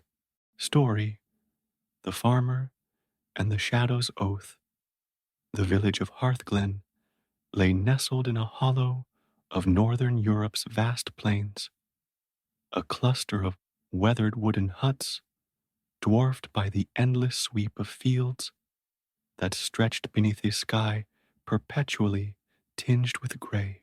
It was late autumn in the shadow of the 12th century, and the air carried a bite that whispered of winter's approach, cold winds sweeping down from the jagged hills to the north, rustling the golden stalks of barley that swayed like a restless sea. Beyond the fields loomed a dark forest, its pines clawing at the horizon, their roots sinking into marshy soil where mist lingered even at midday.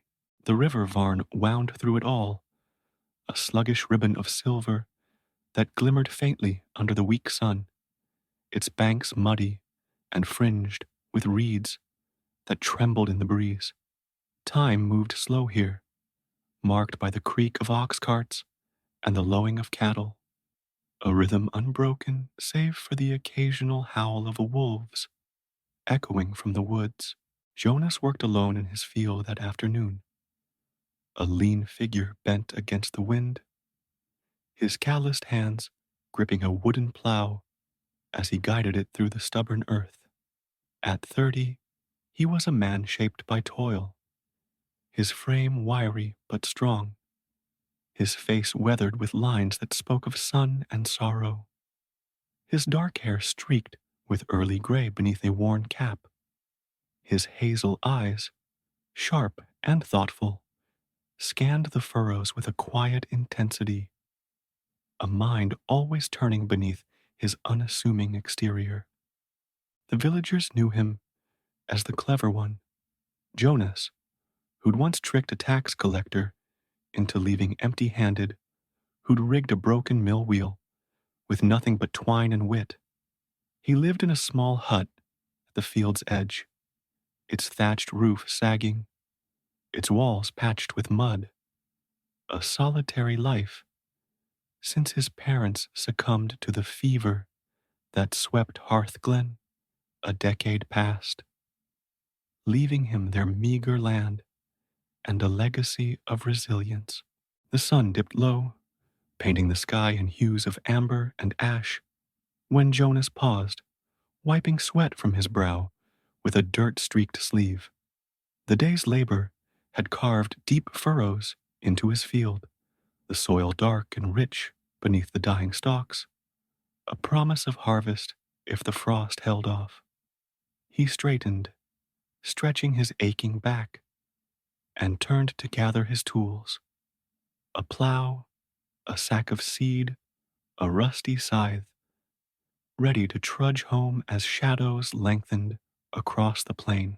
But something caught his eye, a flicker of red against the brown expanse, and he froze, squinting into the dusk. There, in the heart of his field, burned a small pile of coals, glowing embers that pulsed with an unnatural heat, their light casting a faint halo over the earth, a sight that shouldn't be. Jonas's breath hitched, a prickle of unease crawling up his spine as he set his plow down and stepped closer, his boots crunching the stubble underfoot. The coals crackled, spitting sparks that danced in the wind, their glow steady despite the breeze. A fire without fuel, a riddle etched in flame. He'd worked this field since he was a boy, knew every dip and stone, and nothing like this had ever marred its soil. His hand tightened around the scythe's handle, a makeshift shield as he approached, the heat brushing his face like a whispered threat. "What in the saint's name?" he muttered, his voice low, swallowed by the wind's rising moan. But before he could finish, a shape stirred atop the coals. A small, black figure, no taller than a child, its skin glistening like wet coal, its eyes two pinpricks of red that pierced the gloom. The creature grinned, a slash of white teeth against its dark face, and tilted its head, its voice a rasp that slithered through the air. "Well met, farmer," it said, its tone mocking, its claws tapping the coals as if they were a throne. "You've stumbled on something grand, something mine." Jonas stepped back, his scythe raised, his heart thudding as he studied the thing, horns curling from its brow, a tail flicking like a whip, a devil straight from the fireside tales his mother once spun. "Who? What are you?" he demanded, his voice steady despite the tremor in his hands, his eyes narrowing as the creature laughed, a sound like gravel tumbling down a well. "Call me Scar," it said, rising to perch on the coals, its heat rippling the air around it. "And beneath this fire lies a treasure, gold and silver, more than your pitiful village has ever seen. It's been mine for centuries, buried deep, but now it's in your field." Scar's grin widened, his red eyes glinting with a hunger that sent a chill through Jonas's bones. "I'll share it, farmer, if you pay a price. 2 years, half your harvest each time, above the ground 1 year, below it the next. Or," he leaned forward, his claws flexing, his voice dropping to a hiss, "I take your blood right here, and the field's mine alone." Jonas's grip tightened on the scythe, his mind racing as the coals flared beneath Scar, their light glinting off his blade, a mirror to the devil's eyes. The offer hung heavy, wealth beyond his dreams, a hoard that could lift him from the mud, buy him a life beyond this lonely patch of earth. But those eyes, that grin, the heat that pulsed with a malice he couldn't name, they whispered of a trap, a bargain with teeth sharper than any plow. He thought of Hearthglen, its people scraping by, their fields barely yielding enough to fend off winter's bite. Gold could change that, but at what cost? And why here? Why now, in his land? What's the catch? Jonas asked, his voice low, his gaze locked on Scar's, searching for the lie beneath the lure. The devil chuckled, hopping off the coals to pace a tight circle, his tail lashing the air. No catch, just greed, he said, his rasp curling around the words like smoke. I've gold aplenty, but I crave the earth's fruits, wheat, roots, the sweat of your kind. 2 years, half and half, and the treasure's yours. Refuse, and he gestured to the coals, a spark leaping high as the ground trembled faintly, a chasm's threat lurking beneath. I'll bury you with it. Jonas stood still, the wind tugging at his cap, the scythe a cold weight in his hands, as Scar's words sank in. A devil's deal, a gamble with his field, his life, maybe more. He glanced toward the village, its faint lights winking through the dusk, and then back to the coals, their glow a promise and a peril entwined. Something stirred in him, not just fear, but a flicker of the cunning that had outsmarted tacksmen and storms alike, a spark that whispered he could turn this trap on its maker. Half above, half below, he echoed, his tone measured, a plan forming behind his steady gaze. And if I say yes, what then? Scar's grin stretched wider, his claws glinting as he stepped closer, the heat brushing Jonas's face like a warning. Then we swear it. Here, now, he rasped, his tail flicking toward the coals. 2 years, and the gold's yours. Break it, and I'll drag you under. Jonas nodded, slow and deliberate, his hand lowering the scythe as he met those red eyes, his voice firm. I swear it. The coals flared, a pulse of light that lit the field in eerie red, and Scar laughed, vanishing into a wisp of smoke that curled into the night, leaving Jonas alone with the fire, and a question burning brighter than the coals.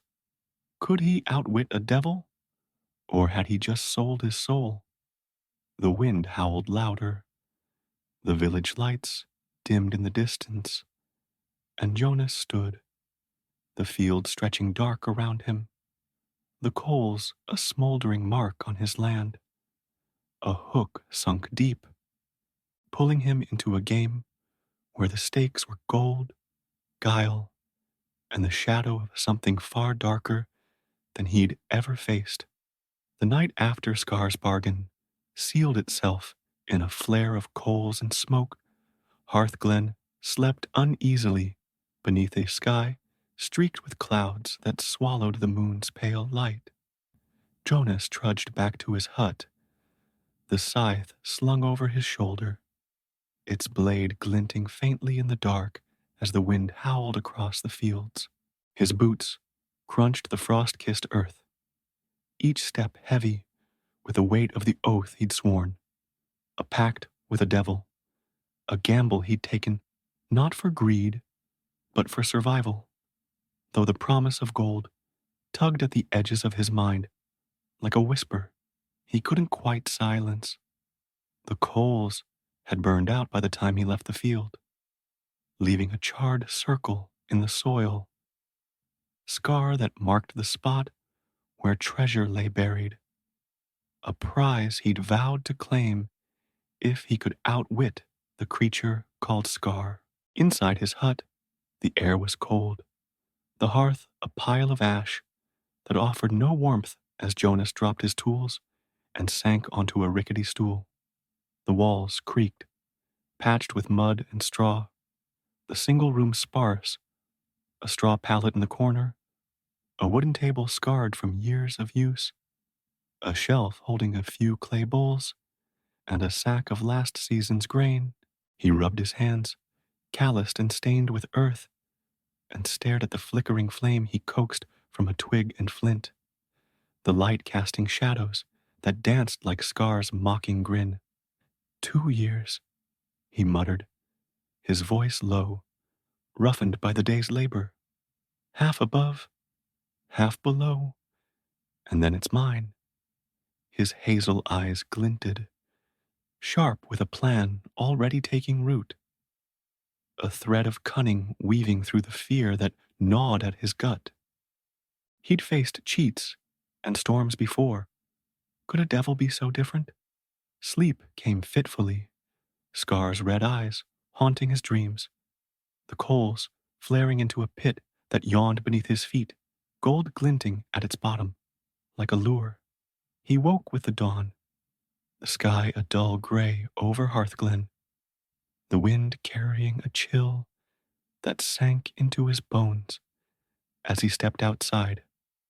The field stretched before him, its soil dark and waiting, the charred circle a silent reminder of the night before. He hefted his plow, its wooden handle worn smooth by years of grip, and set to work, his mind turning as he carved furrows into the earth. Turnips, deep-rooted, hardy, their bulbs hidden beneath the ground, would be his play. Scar wanted the fruits above. Let him have the leaves, yellowed and worthless by harvest. Jonas's lips twitched, a faint smile breaking through the exhaustion. A farmer's gambit, simple yet sharp. Spring arrived slow and grudging, the frost lingering longer than usual, the fields reluctant to green under a sun that hid behind thick clouds. Jonas planted his turnips, scattering seeds into the furrows with a steady hand, his back bent against the wind as he worked from dawn to dusk.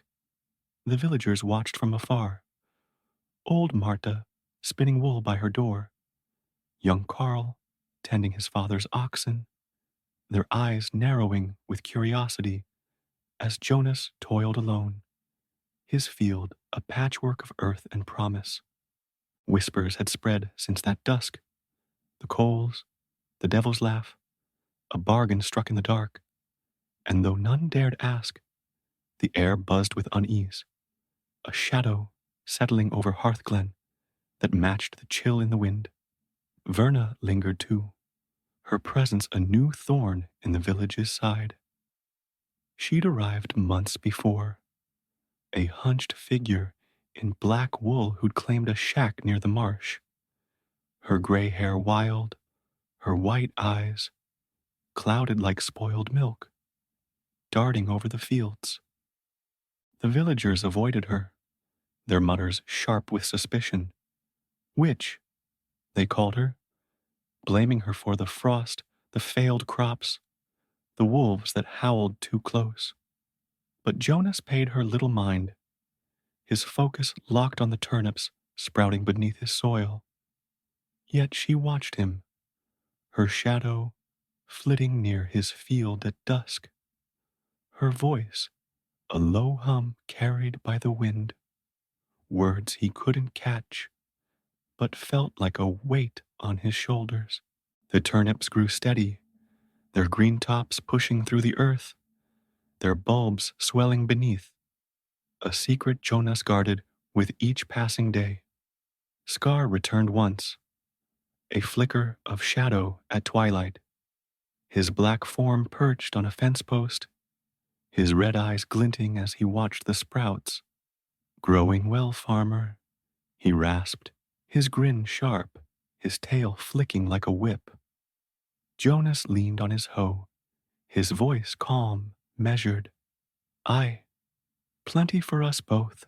Scar laughed, a sound like stones grinding, and vanished into smoke, leaving a scorch mark on the wood. A promise of his return, a threat Jonas met with a steely gaze. Summer burned hot and brief, the sun breaking through to ripen the fields, the turnips thriving beneath their leafy crowns. Jonas worked alone, his hands blistering as he weeded and watered, his mind a whirl of plans and doubts. The village buzzed louder. Carl's ox fell sick, Marta's wool tangled inexplicably, and the whispers turned to Jonas. His field, the devil's mark. He's brought a curse, Carl muttered one evening at the well, his voice low as he drew water, and Marta nodded, her spindle still. Fire in the field. Nothing good comes of that. Jonas heard it all, his jaw tightening as he hauled his turnips to the barn. Their weight a quiet triumph he kept to himself. Harvest came with autumn's chill, the fields golden under a sky streaked with red, the turnip leaves yellowing as their bulbs fattened below.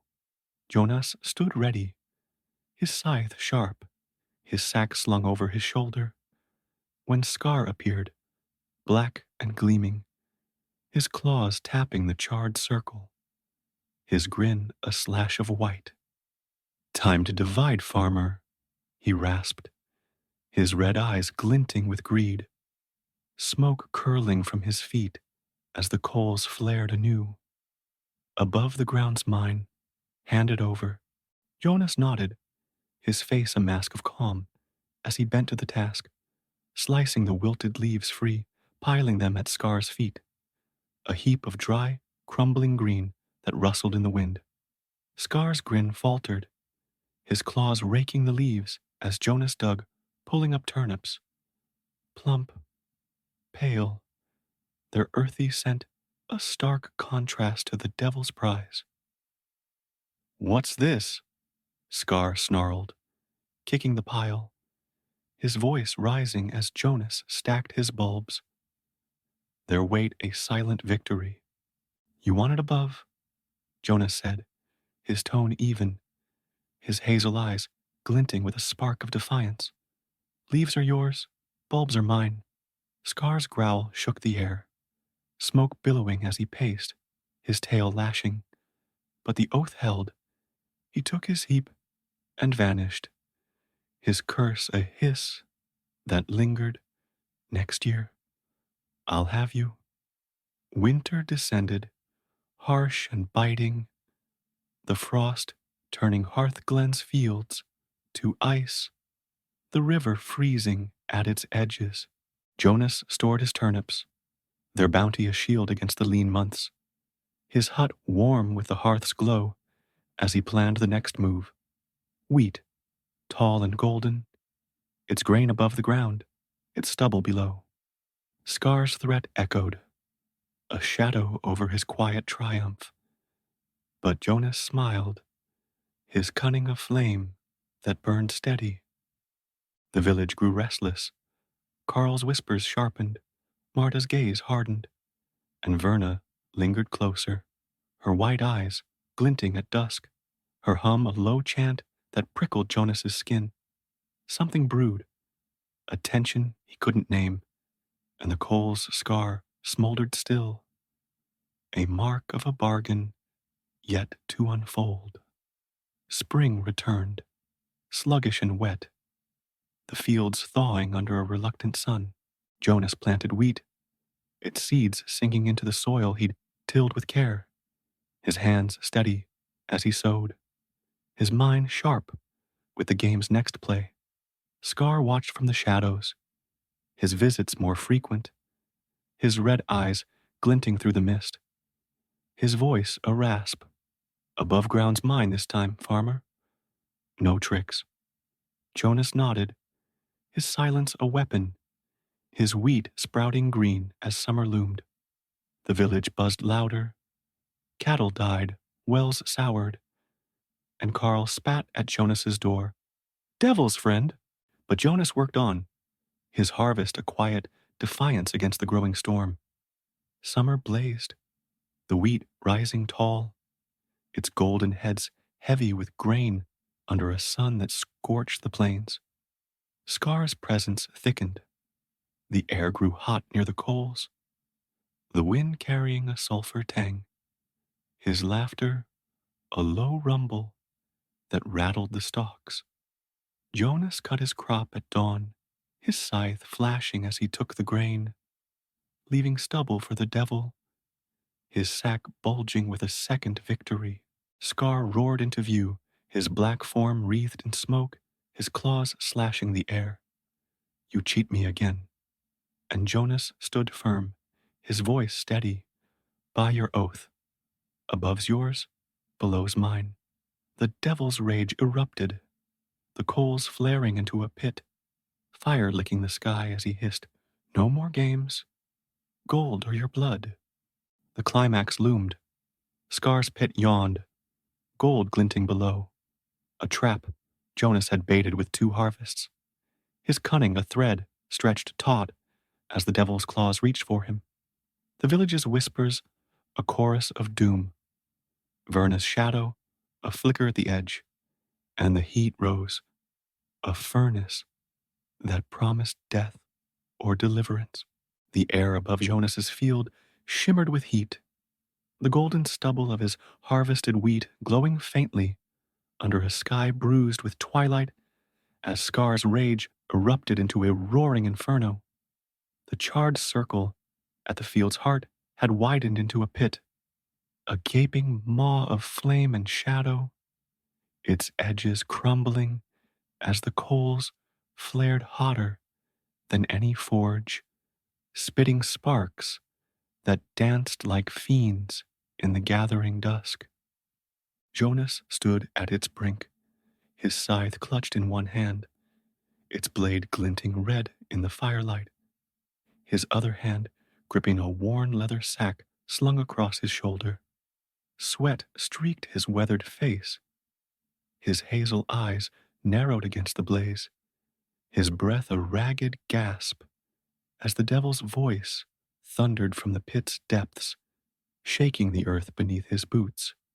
No more tricks, farmer, Scar bellowed, his black form rising from the flames, his skin glistening like molten tar, his red eyes blazing with a fury that scorched the air. 2 years you've cheated me, 2 harvests of filth. The oath ends now. Give me the gold, or I drag you under. His claws slashed the smoke, his tail whipping like a lash, as the fire surged higher, licking the sky with tongues of crimson and gold. Beneath him, the treasure gleamed, chests of coins, bars of silver, goblets studded with gems, a hoard that pulsed with a light of its own, a lure that had haunted Jonas's dreams since that first dusk encounter. Jonas's heart pounded, a drumbeat against his ribs as he stepped back, the heat searing his skin, the scythe trembling in his grip. 2 years he'd played this game. Turnips in the first, wheat in the second. Each harvest a quiet victory, a farmer's wit turning Scar's greed against him. The village had whispered, their fear growing with each season.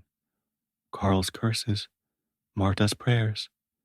And now the devil's patience had snapped, his oath twisted into a demand for blood or bounty. Jonas's lips tightened, his mind racing as he glanced at the pit. The gold, a glittering promise that tugged at the edges of his will. He could yield, hand it over, walk away, let Scar vanish with his prize. But those eyes, that grin, the malice radiating from the flames, told him surrender meant death, not deliverance. You swore half and half, Jonas said, his voice steady despite the tremor in his legs, cutting through the fire's roar like a blade through straw. I gave you yours. Leaves, stubble, the gold's still mine by right.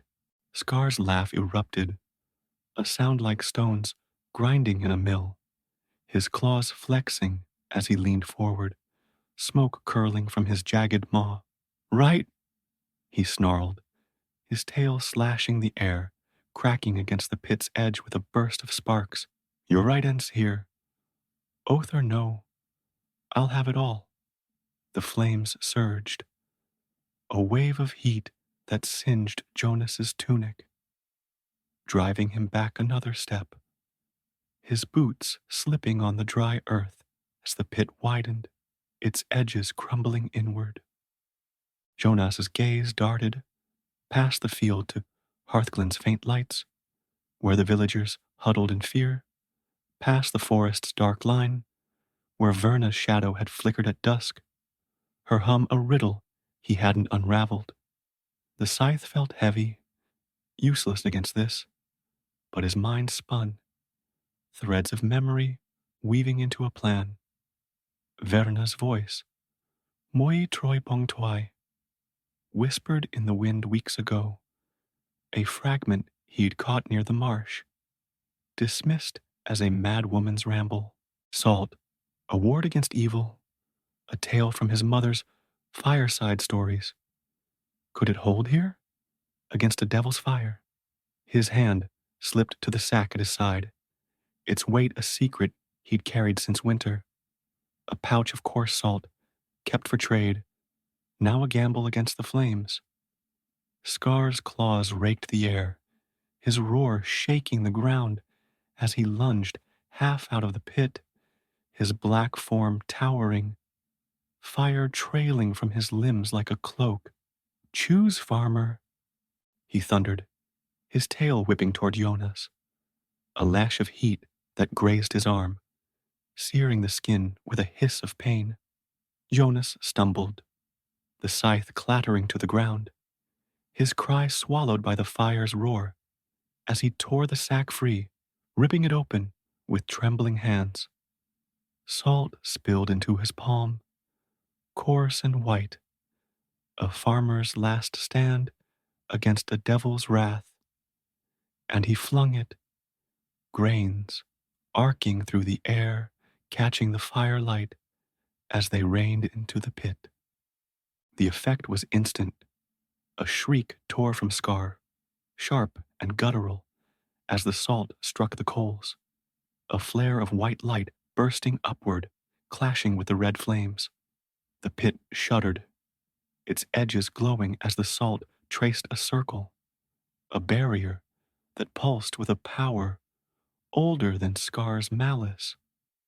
The devil recoiled, his claws clawing at the air, his red eyes widening as the flames turned inward, licking his black skin with a hunger that matched his own. What have you done? He screamed, his voice cracking as the circle tightened, the salt sizzling against the fire, a cage forged from earth and will. Jonas staggered back, his breath a gasp as he grabbed another handful, flinging it into the pit, the white light flaring brighter, a wall that trapped Scar within his own inferno.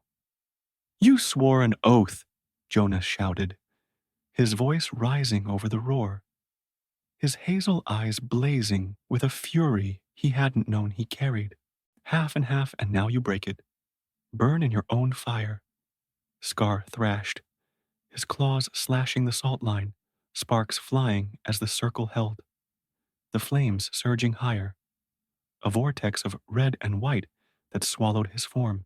No, no, he wailed, his tail whipping wildly, his body twisting as the fire consumed him. The heat a blade turned inward, a devil's greed devouring its master.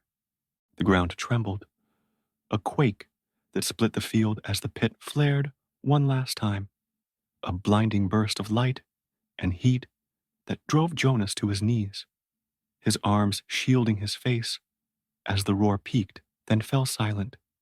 The flames collapsed, the pit caving in with a groan of earth, burying Scar's ashes beneath a mound of scorched soil, the coals extinguished, the gold glinting faintly in the rubble, a treasure won by wit, not blood.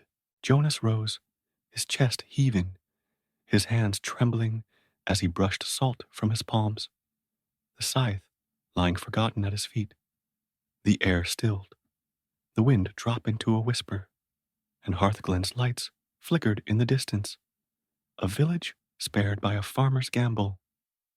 But as dawn broke, a thin line of gold cresting the hills, a shadow lingered at the forest's edge. Verna stood there, her black cloak blending with the trees, her white eyes glinting as she watched, her hum a low note carried by the breeze. Jonas turned, his gaze locking with hers, a chill prickling his spine as she faded into the dark, her presence a riddle unanswered, a thread of doubt woven into his triumph. The gold lay beneath the mound, his by right, but Scar's final scream echoed in his ears, a promise broken, a curse ended, or merely paused. The climax had passed, the devil burned, but the dawn stretched open, its light a question as much as a victory. Story, the Frog Prince, and the Curse of the Fountain.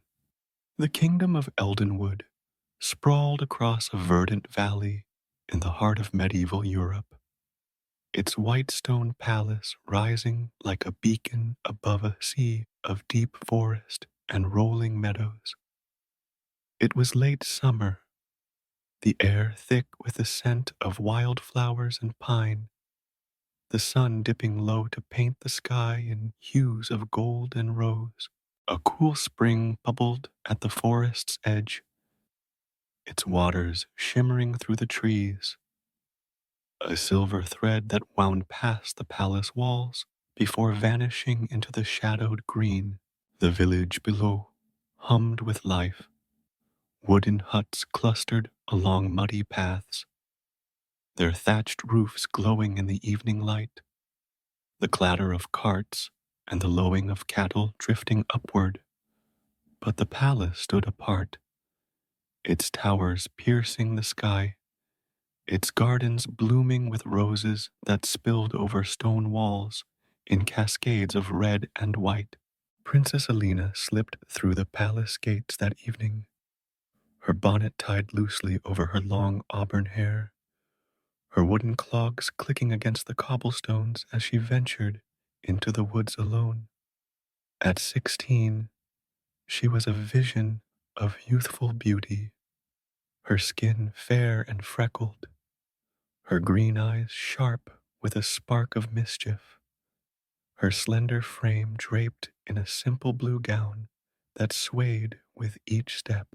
She carried a golden ball in her hands, its surface polished to a mirror sheen, her fingers tossing it idly into the air and catching it with a practiced grace. It was her treasure, a gift from her late mother, a plaything that held memories of laughter and light, days before Verna, her stepmother, had darkened the palace halls with her cold presence. Alina's father, King Edric, ruled Eldenwood with a stern but just hand, his graying beard and steady gaze a fixture in the throne room where he heard petitions and dispensed wisdom. Her mother had died years ago, a gentle queen lost to a wasig illness, leaving Alina with her ball and a throne she'd one day inherit. Edric had remarried soon after. Verna, a widow from a distant land, her silver hair wild and unkempt, her white eyes clouded like spoiled milk, her thin frame cloaked in black wool that seemed to swallow light. She'd arrived with a smile that never reached her gaze, her voice a low rasp that carried a chill, and though she spoke little, her presence shifted the palace, a shadow where warmth once reigned. The spring drew Alina that evening, its cool whisper a lure against the summer's heat, its banks soft with moss and fringed with reeds that swayed in the breeze. She sat on a flat stone, her bonnet slipping back as she tossed the ball higher, watching it arc against the sky, its golden gleam catching the sun's last rays. She laughed, a bright, carefree sound that echoed through the trees, her hands outstretched to catch it, but this time it soared too high, her fingers brushing air as it fell, bouncing once on the moss before rolling into the spring with a soft splash. The water swallowed it, ripples spreading wide, and Alina leapt up, her laughter dying as she peered into the depths. The spring was deep, deeper than she'd realized, its surface a mirror that gave way to a darkness she couldn't pierce, the ball sinking beyond her reach. No, no, she cried, her voice breaking as she knelt at the edge, her hands clutching the moss, her green eyes welling with tears. My ball, oh, if I could only get it back, I'd give anything. My gowns, my jewels, all I have. The words spilled out, a desperate plea to the wind, her sobs echoing over the water as she buried her face in her hands. The loss a sharp ache that cut deeper than she'd expected. A ripple stirred the spring, a slow, deliberate wave, and Alina lifted her head, her breath catching as a frog emerged, its head breaking the surface with a faint plop. It was small, its skin a mottled green-brown, its bulbous eyes glinting gold in the fading light, its webbed feet paddling as it swam closer.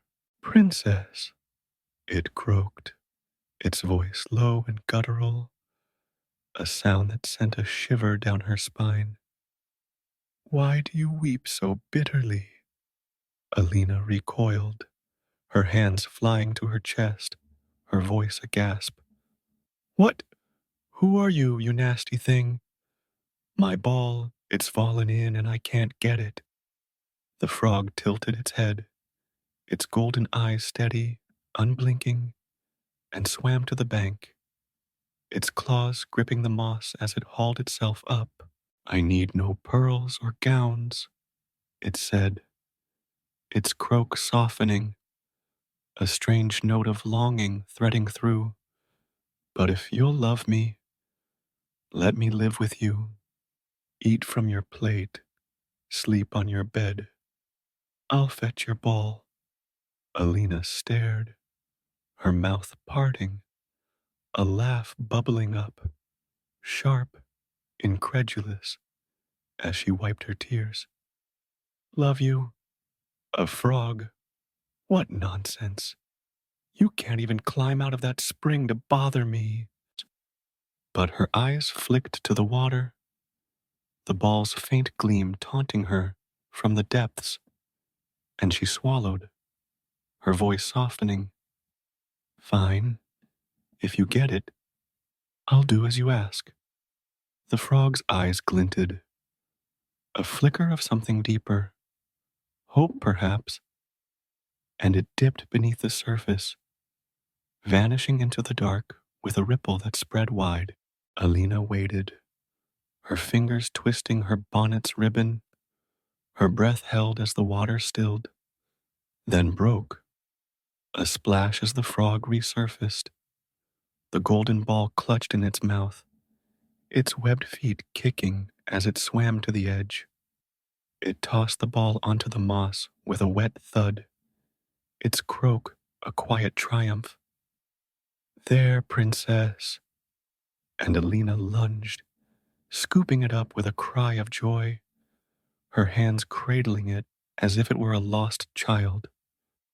Ear tears forgotten in the rush of relief, she leapt to her feet, her gown swirling as she turned to run, the ball pressed to her chest, her laughter spilling free, bright, careless, a melody that danced through the trees.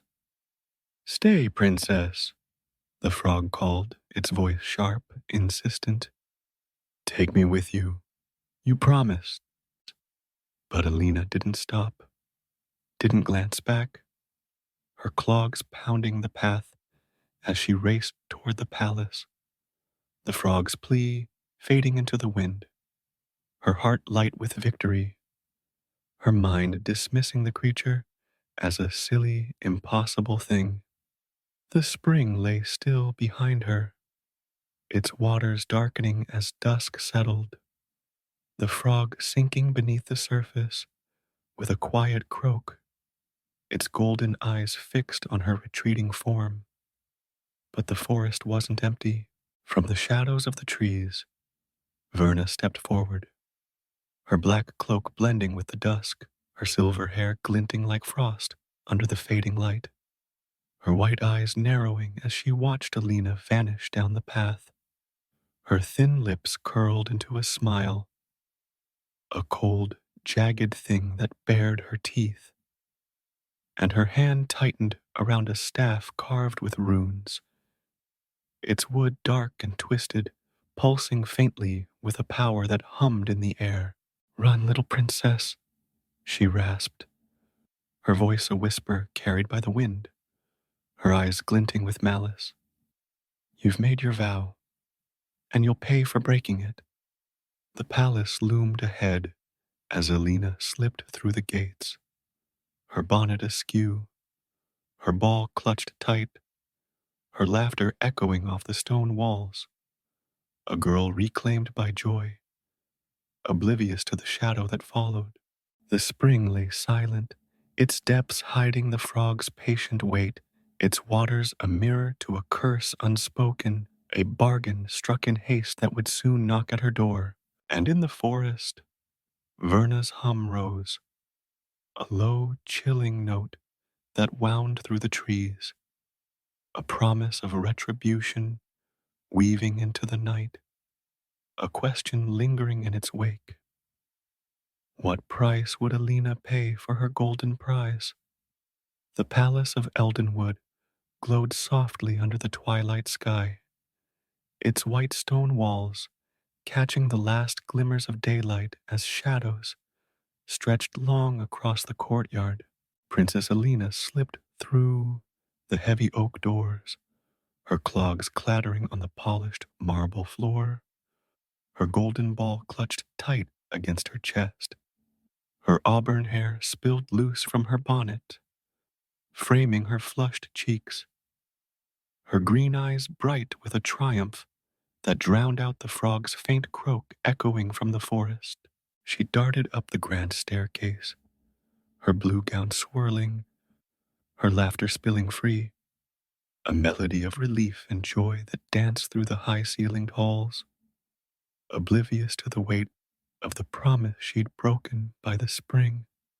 The great hall hummed with the evening's preparations, servants bustling as they laid the long oak table with silver platters and goblets, the air thick with the scent of roasted venison and freshly baked bread. King Edric sat at the head, his broad frame draped in a velvet robe, his graying beard catching the candlelight as he reviewed a parchment scroll, his stern face softening at the sound of Alina's approach. Back so soon, my dove, he called, his deep voice warm as she burst in, her bonnet dangling by its ribbon, her ball glinting in her hands. I lost it, father, down the spring, but I got it back, she cried, her words tumbling over each other, her smile wed as she spun the ball between her fingers, its golden surface flashing like a tiny sun. Edric's brow lifted, a faint smile tugging at his lips as he set the scroll aside. Lost and found in one afternoon, a tale worth hearing. Come, sit and tell me. Alina plopped into the chair beside him, her breath still quick, her story spilling forth. The spring, the ball's fall, the frog's odd bargain. Though she glossed over her flight, her voice light as she waved a hand. It was nothing, really, Just a silly frog, father. I said what it wanted, and it fetched my ball. But it can't leave the water, can it? Edric chuckled, patting her hand, his eye crinkling with amusement. A frog with manners, quite the courtier. But promises are promises, Alina, even to creatures of the mud. She laughed, brushing off his words, her fingers tracing the ball's curve as servants set a platter of meat before her, its steam curling upward. The hall glowed with warmth, the clink of goblets and murmur of voices, a comforting hum, but a shadow lingered at its edge.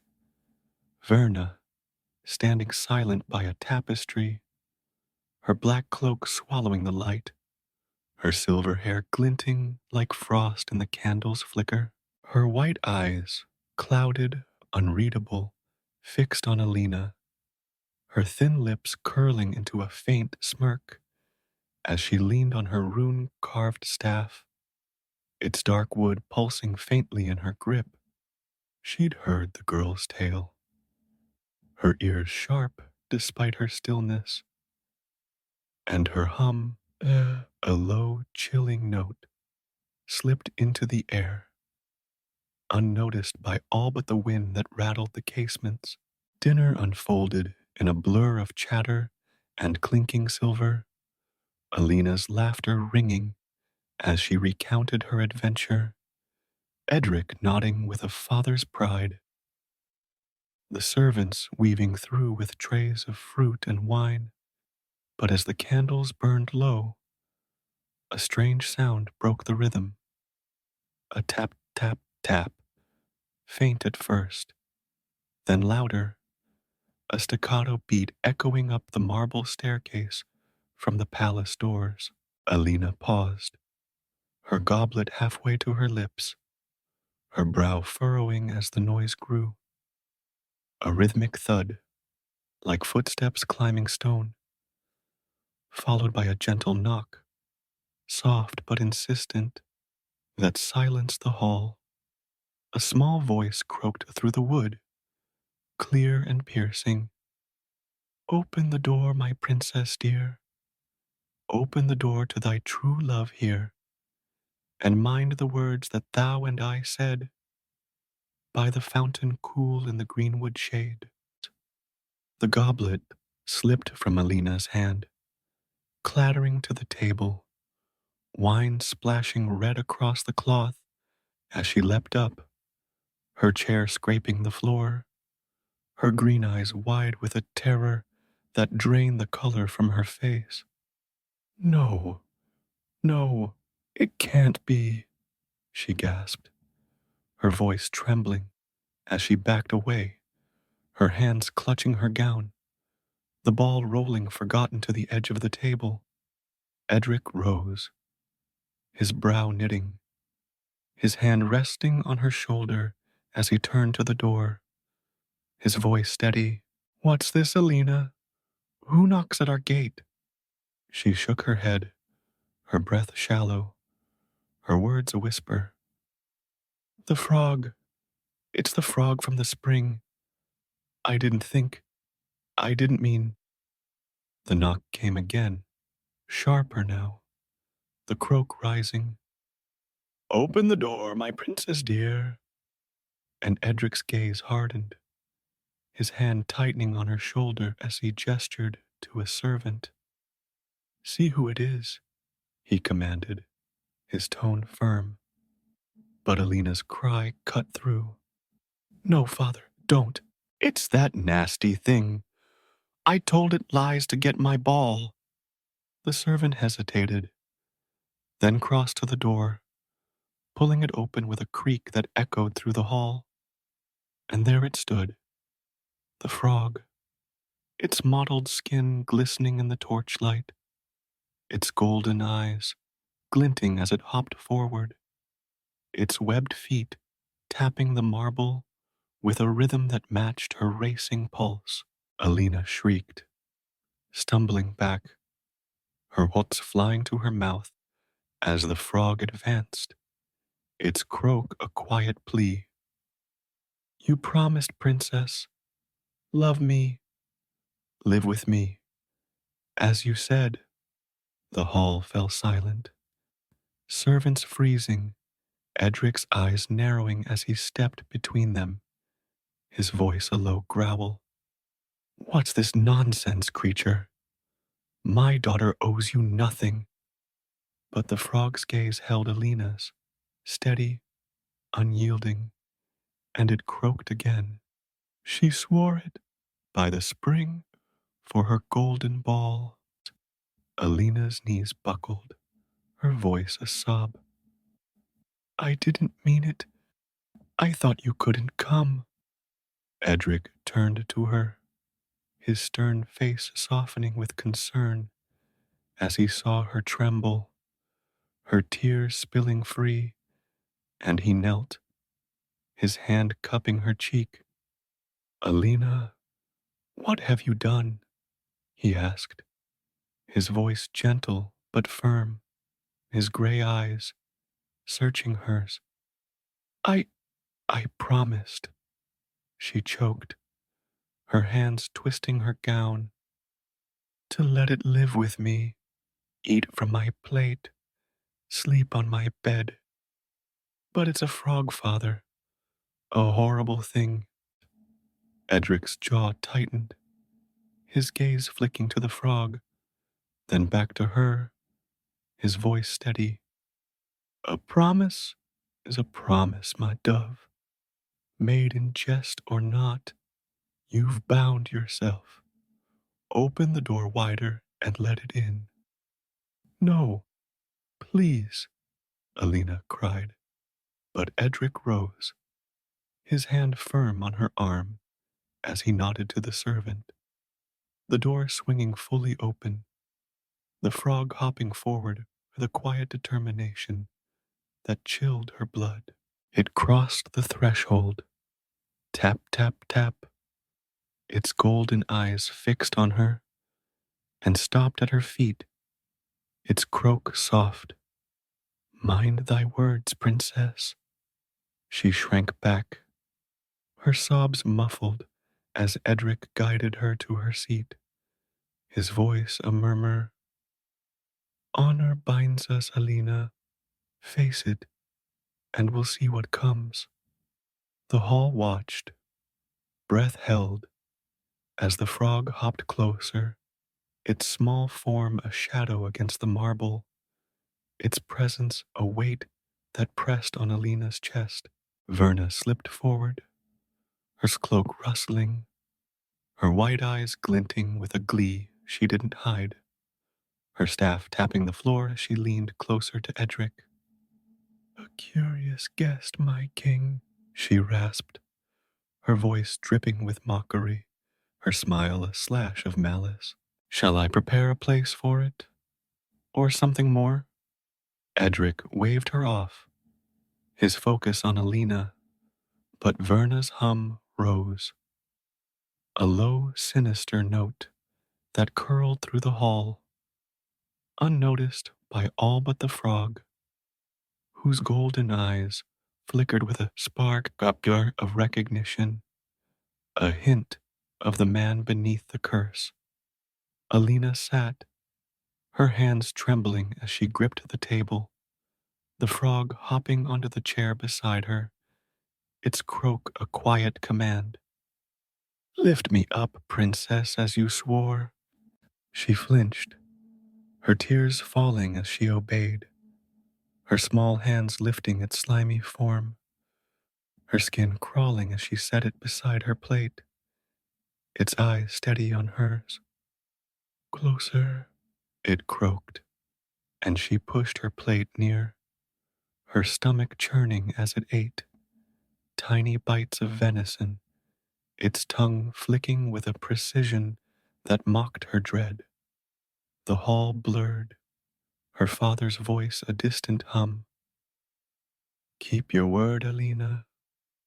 And Verna's smirk burned in her periphery, a shadow weaving a web she couldn't see.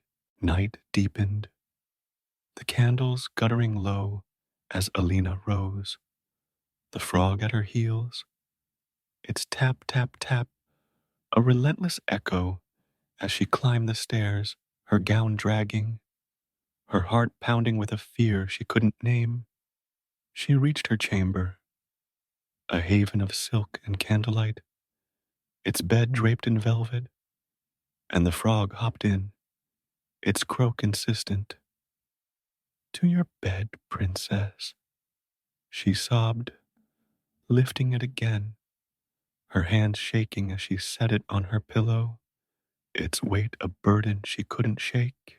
She lay beside it, her tears soaking the silk, its golden eyes glinting in the dark, a promise and a threat entwined as sleep claimed her, the night stretching long with the frog's quiet breath, a vow unbroken, a curse stirring, and Verna's hum echoing from the shadows below.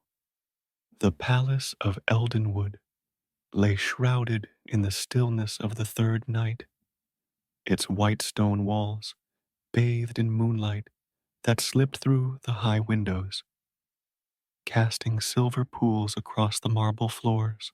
Princess Alina's chamber glowed faintly, a sanctuary of silk and shadow where candles flickered low, their flames dancing in the draughts that whispered through the casements.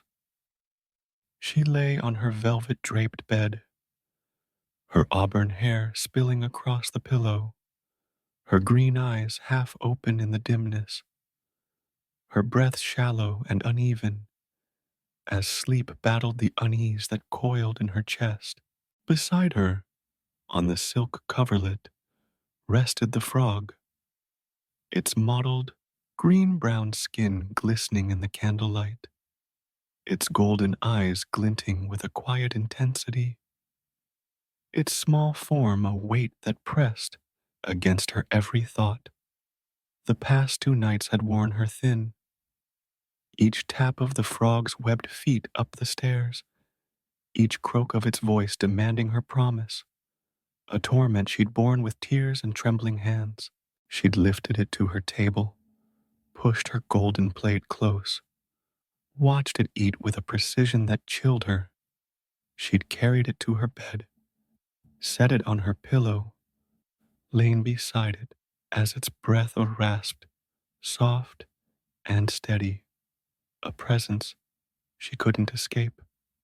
Her father's words, "Honor binds us, Alina," echoed in her ears, a chain she couldn't break, and though she'd wept, she'd obeyed, her dread softening into a strange, reluctant acceptance. The frog hadn't harmed her, hadn't demanded more than her vow, and its golden eyes held a depth she couldn't name, a flicker of something human that tugged at her, even as her skin crawled. Tonight was different, the air thicker, heavier, a stillness that pressed against her like a hand over her mouth. She shifted, her gown rustling, her hand brushing the golden ball on her bedside table, its cool surface a fleeting comfort as she glanced at the frog. "Third night," she whispered, her voice a tremor in the dark, her eyes searching its unblinking stare. "You'll leave now, won't you? It's done?" The frog tilted its head, its croak soft, almost tender. "Mind thy words, princess, by the spring." And she flinched, her fingers tightening on the ball, her breath catching as a shadow moved beyond the candle's glow. The door creaked, a slow, deliberate sound that sliced through the silence, and Alina sat up, her heart lurching as Verna stepped into the room, her black cloak trailing like ink across the floor, her silver hair wild in the moonlight, her white eyes glinting with a malice that froze the air.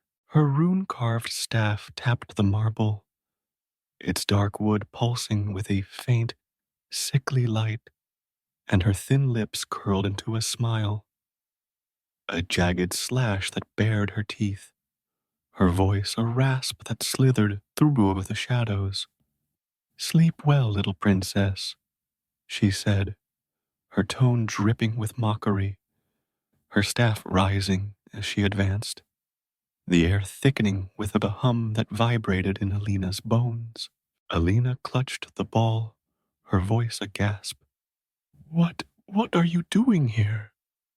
But Verna's smile widened, her eyes narrowing as she stopped at the bed's foot, her staff glowing brighter, the runes flaring with a dark energy that pulsed like a heartbeat.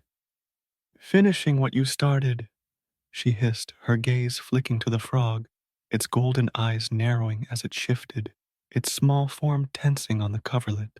"You thought to break my work, didn't you? 3 nights, 3 chances, but I'll end it now before the dawn." Alina's breath hitched, her hands trembling as she pulled the ball to her chest, her voice rising. "And what? I've done nothing." Verna laughed, a sharp, grating sound that echoed off the stone walls, and raised her staff, its tip flaring with a black light that coiled like smoke. "You've harbored him," she snarled, her eyes glinting with fury, "fed him, slept beside him. My curse, my prisoner. Did you think I'd let him go?" The frog croaked, a low, urgent sound, and leapt to Alina's lap, its webbed feet gripping her gown, its voice a rasp. "She cursed me, princess, trapped me as this, to steal my throne."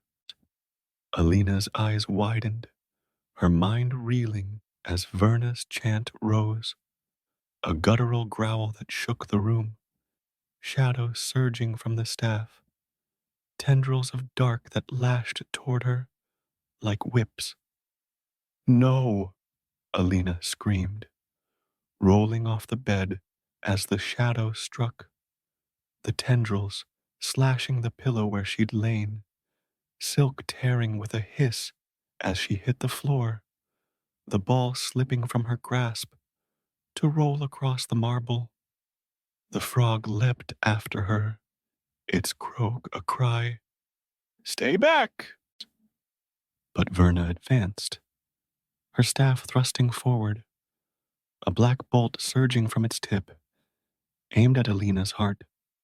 Time slowed, the air thick with malice, and Alina froze, her hands clawing the floor, her breath sob as the bolt closed in, until the frog sprang, its small body slamming into her chest, knocking her aside as the bolt grazed her arm, searing her skin with a flash of pain.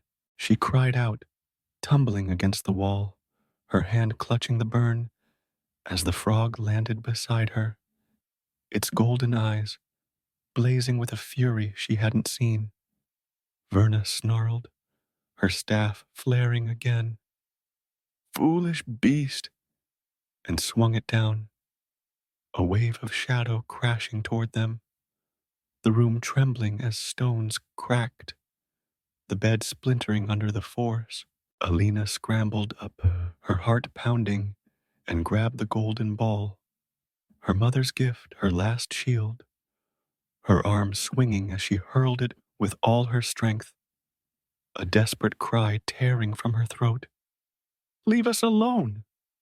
The ball struck Verna's hand, a dull thud that shattered her chant, the staff jerking as the black light faltered, shadows recoiling with a hiss.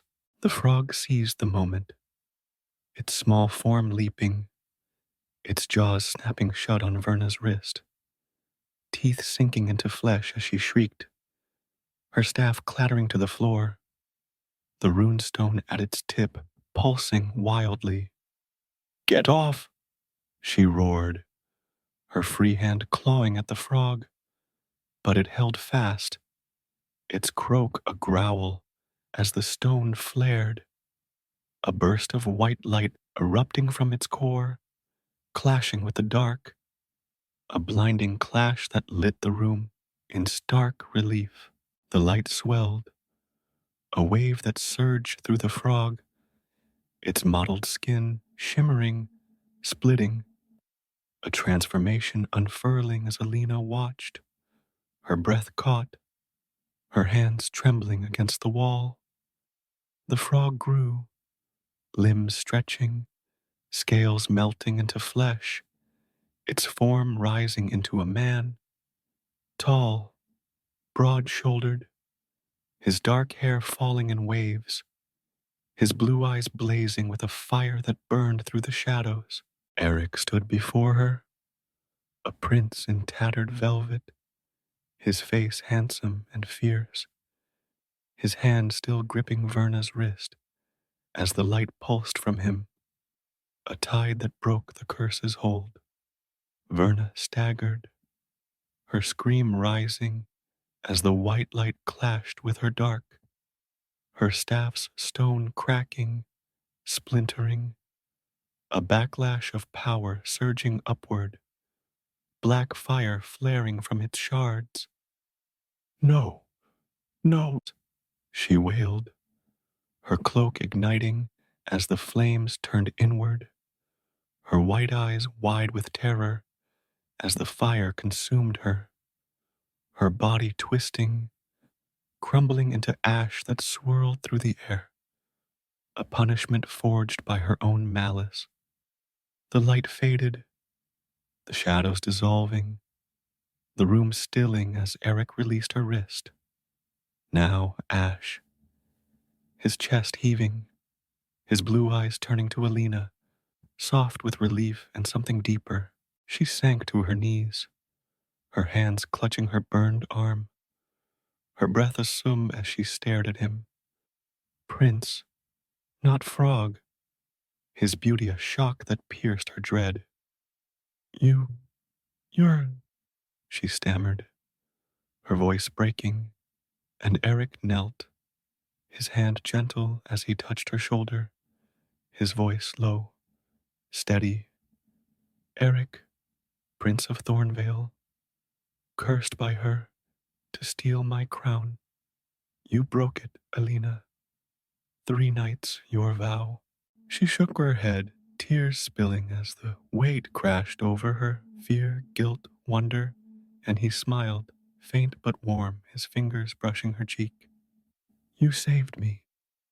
The palace stirred, shouts echoing up the stairs, Edric's voice roaring as guards burst in, their swords drawn, their faces paling at the ash. The prince, the shattered room. Alina rose, Eric's hand steadying her, and the climax settled. A curse broken, a witch burned, a truth unveiled in the dawn's first light. The path ahead, a question only they could answer. The chamber of Princess Alina lay in ruins under the first light of dawn, its velvet curtains torn, its marble floor cracked, its bed a splintered wreck where shadows had clashed and faded.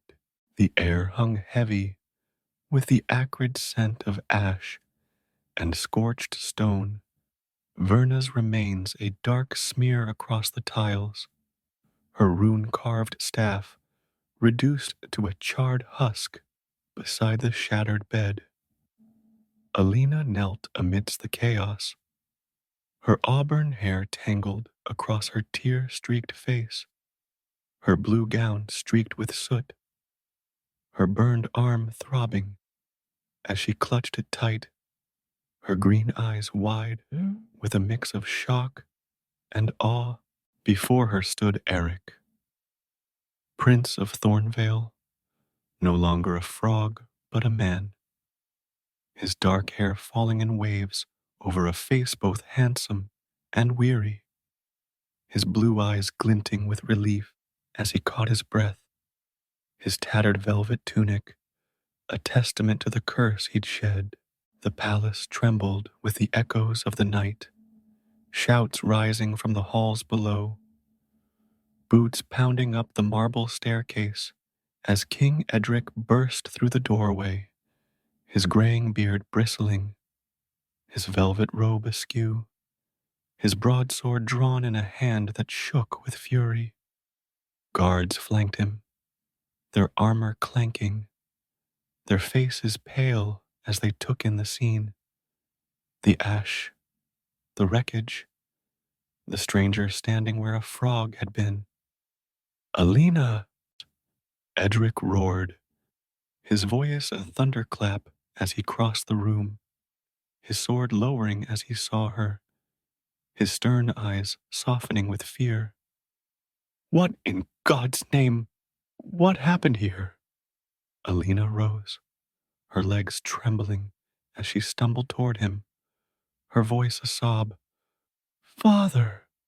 And he caught her, his arms wrapping tight around her shaking frame, his sword clattering to the floor as he pressed her close. You're safe. Thank the heavens, he murmured, his hand stroking her hair, his gaze darting to Eric, narrowing with suspicion. Who are you? And what's this madness? The guards advanced, their swords raised, but Eric stepped forward, his hands open, his voice steady despite the weariness that lined his face. Eric, son of King Torvald of Thornvale, he said, his blue eyes meeting Edric's, firm and unyielding. Cursed by that witch, he gestured to Verna's ash, to live as a frog, bound until this princess broke her spell. Edric's brow furrowed, his grip tightening on Alina as he turned to her, his voice low, urgent. Is this true, Alina? The frog? The promise? She nodded, her tears spilling anew as she pulled back, her hands clutching his robe, her words tumbling out. Yes, I promised it. Him, to live with me, eat with me, sleep beside me. For my ball, I didn't know, I didn't believe, but he came, and Verna, she tried to kill me, Father. She cursed him. She wanted me dead. Her voice broke, her burned arm trembling as she pointed to the ash, the truth crashing over her like a wave. Eric knelt, retrieving the golden ball from the floor, its surface dulled with soot but unbroken, and held it out to her, his hand steady, his voice soft. 3 nights you kept me near, princess, against your will, but true. You broke her curse and saved us both. Alina took it, her fingers brushing his, a jolt of warmth piercing her fear as she met his gaze. Blue eyes that held no malice, only gratitude, and something deeper she couldn't name. Edric's hand fell to her shoulder, his voice a growl as he turned to the guards. Search the palace, Verna's chambers, find any trace of her treachery.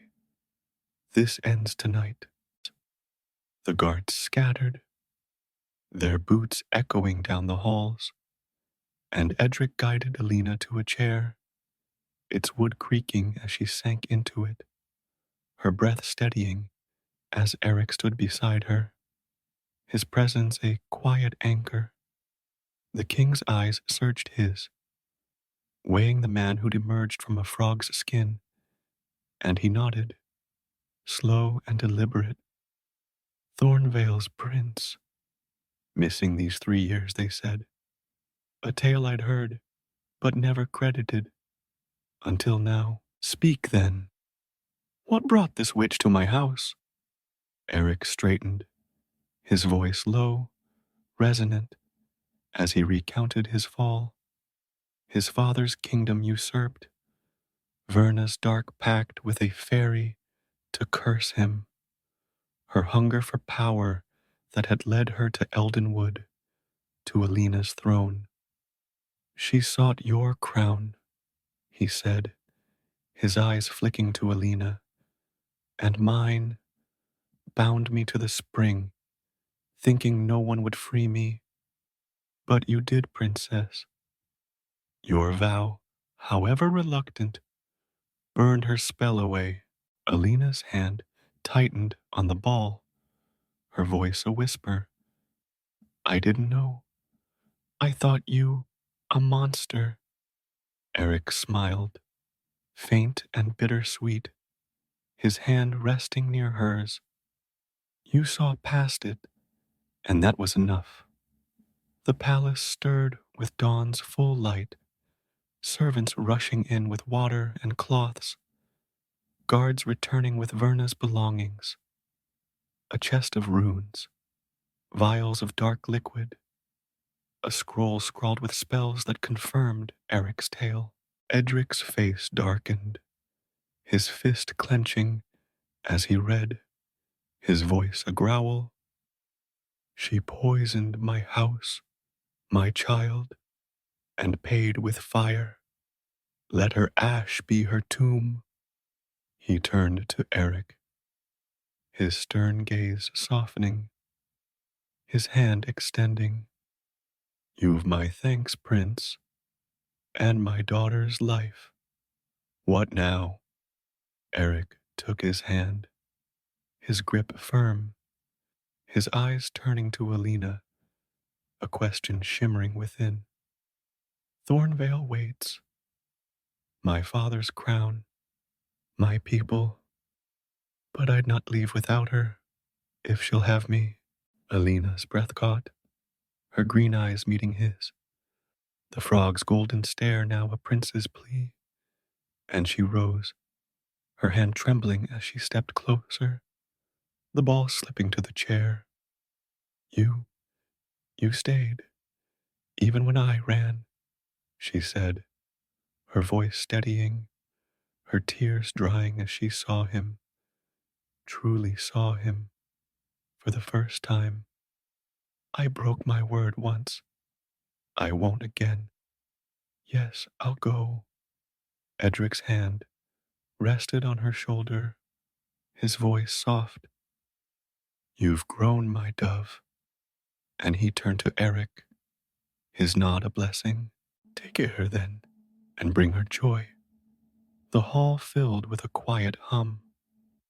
Servants whispering, guards sheathing swords, as a horn sounded beyond the gates. A golden coach rolling into the courtyard. Its 8 white horses decked in plumes, Heinrich at its reins, his weathered face breaking into a grin as he leapt down, his voice a shout. My prince! Alive! Eric laughed, a sound of relief that warmed the air, and clasped the man's arm. His eyes bright with reunion. Alina stepped forward, her gown tattered but her chin high, her hand slipping into Eric's as they crossed to the coach, Edric following with a father's pride. The palace gates swung wide, the village waking to the sight.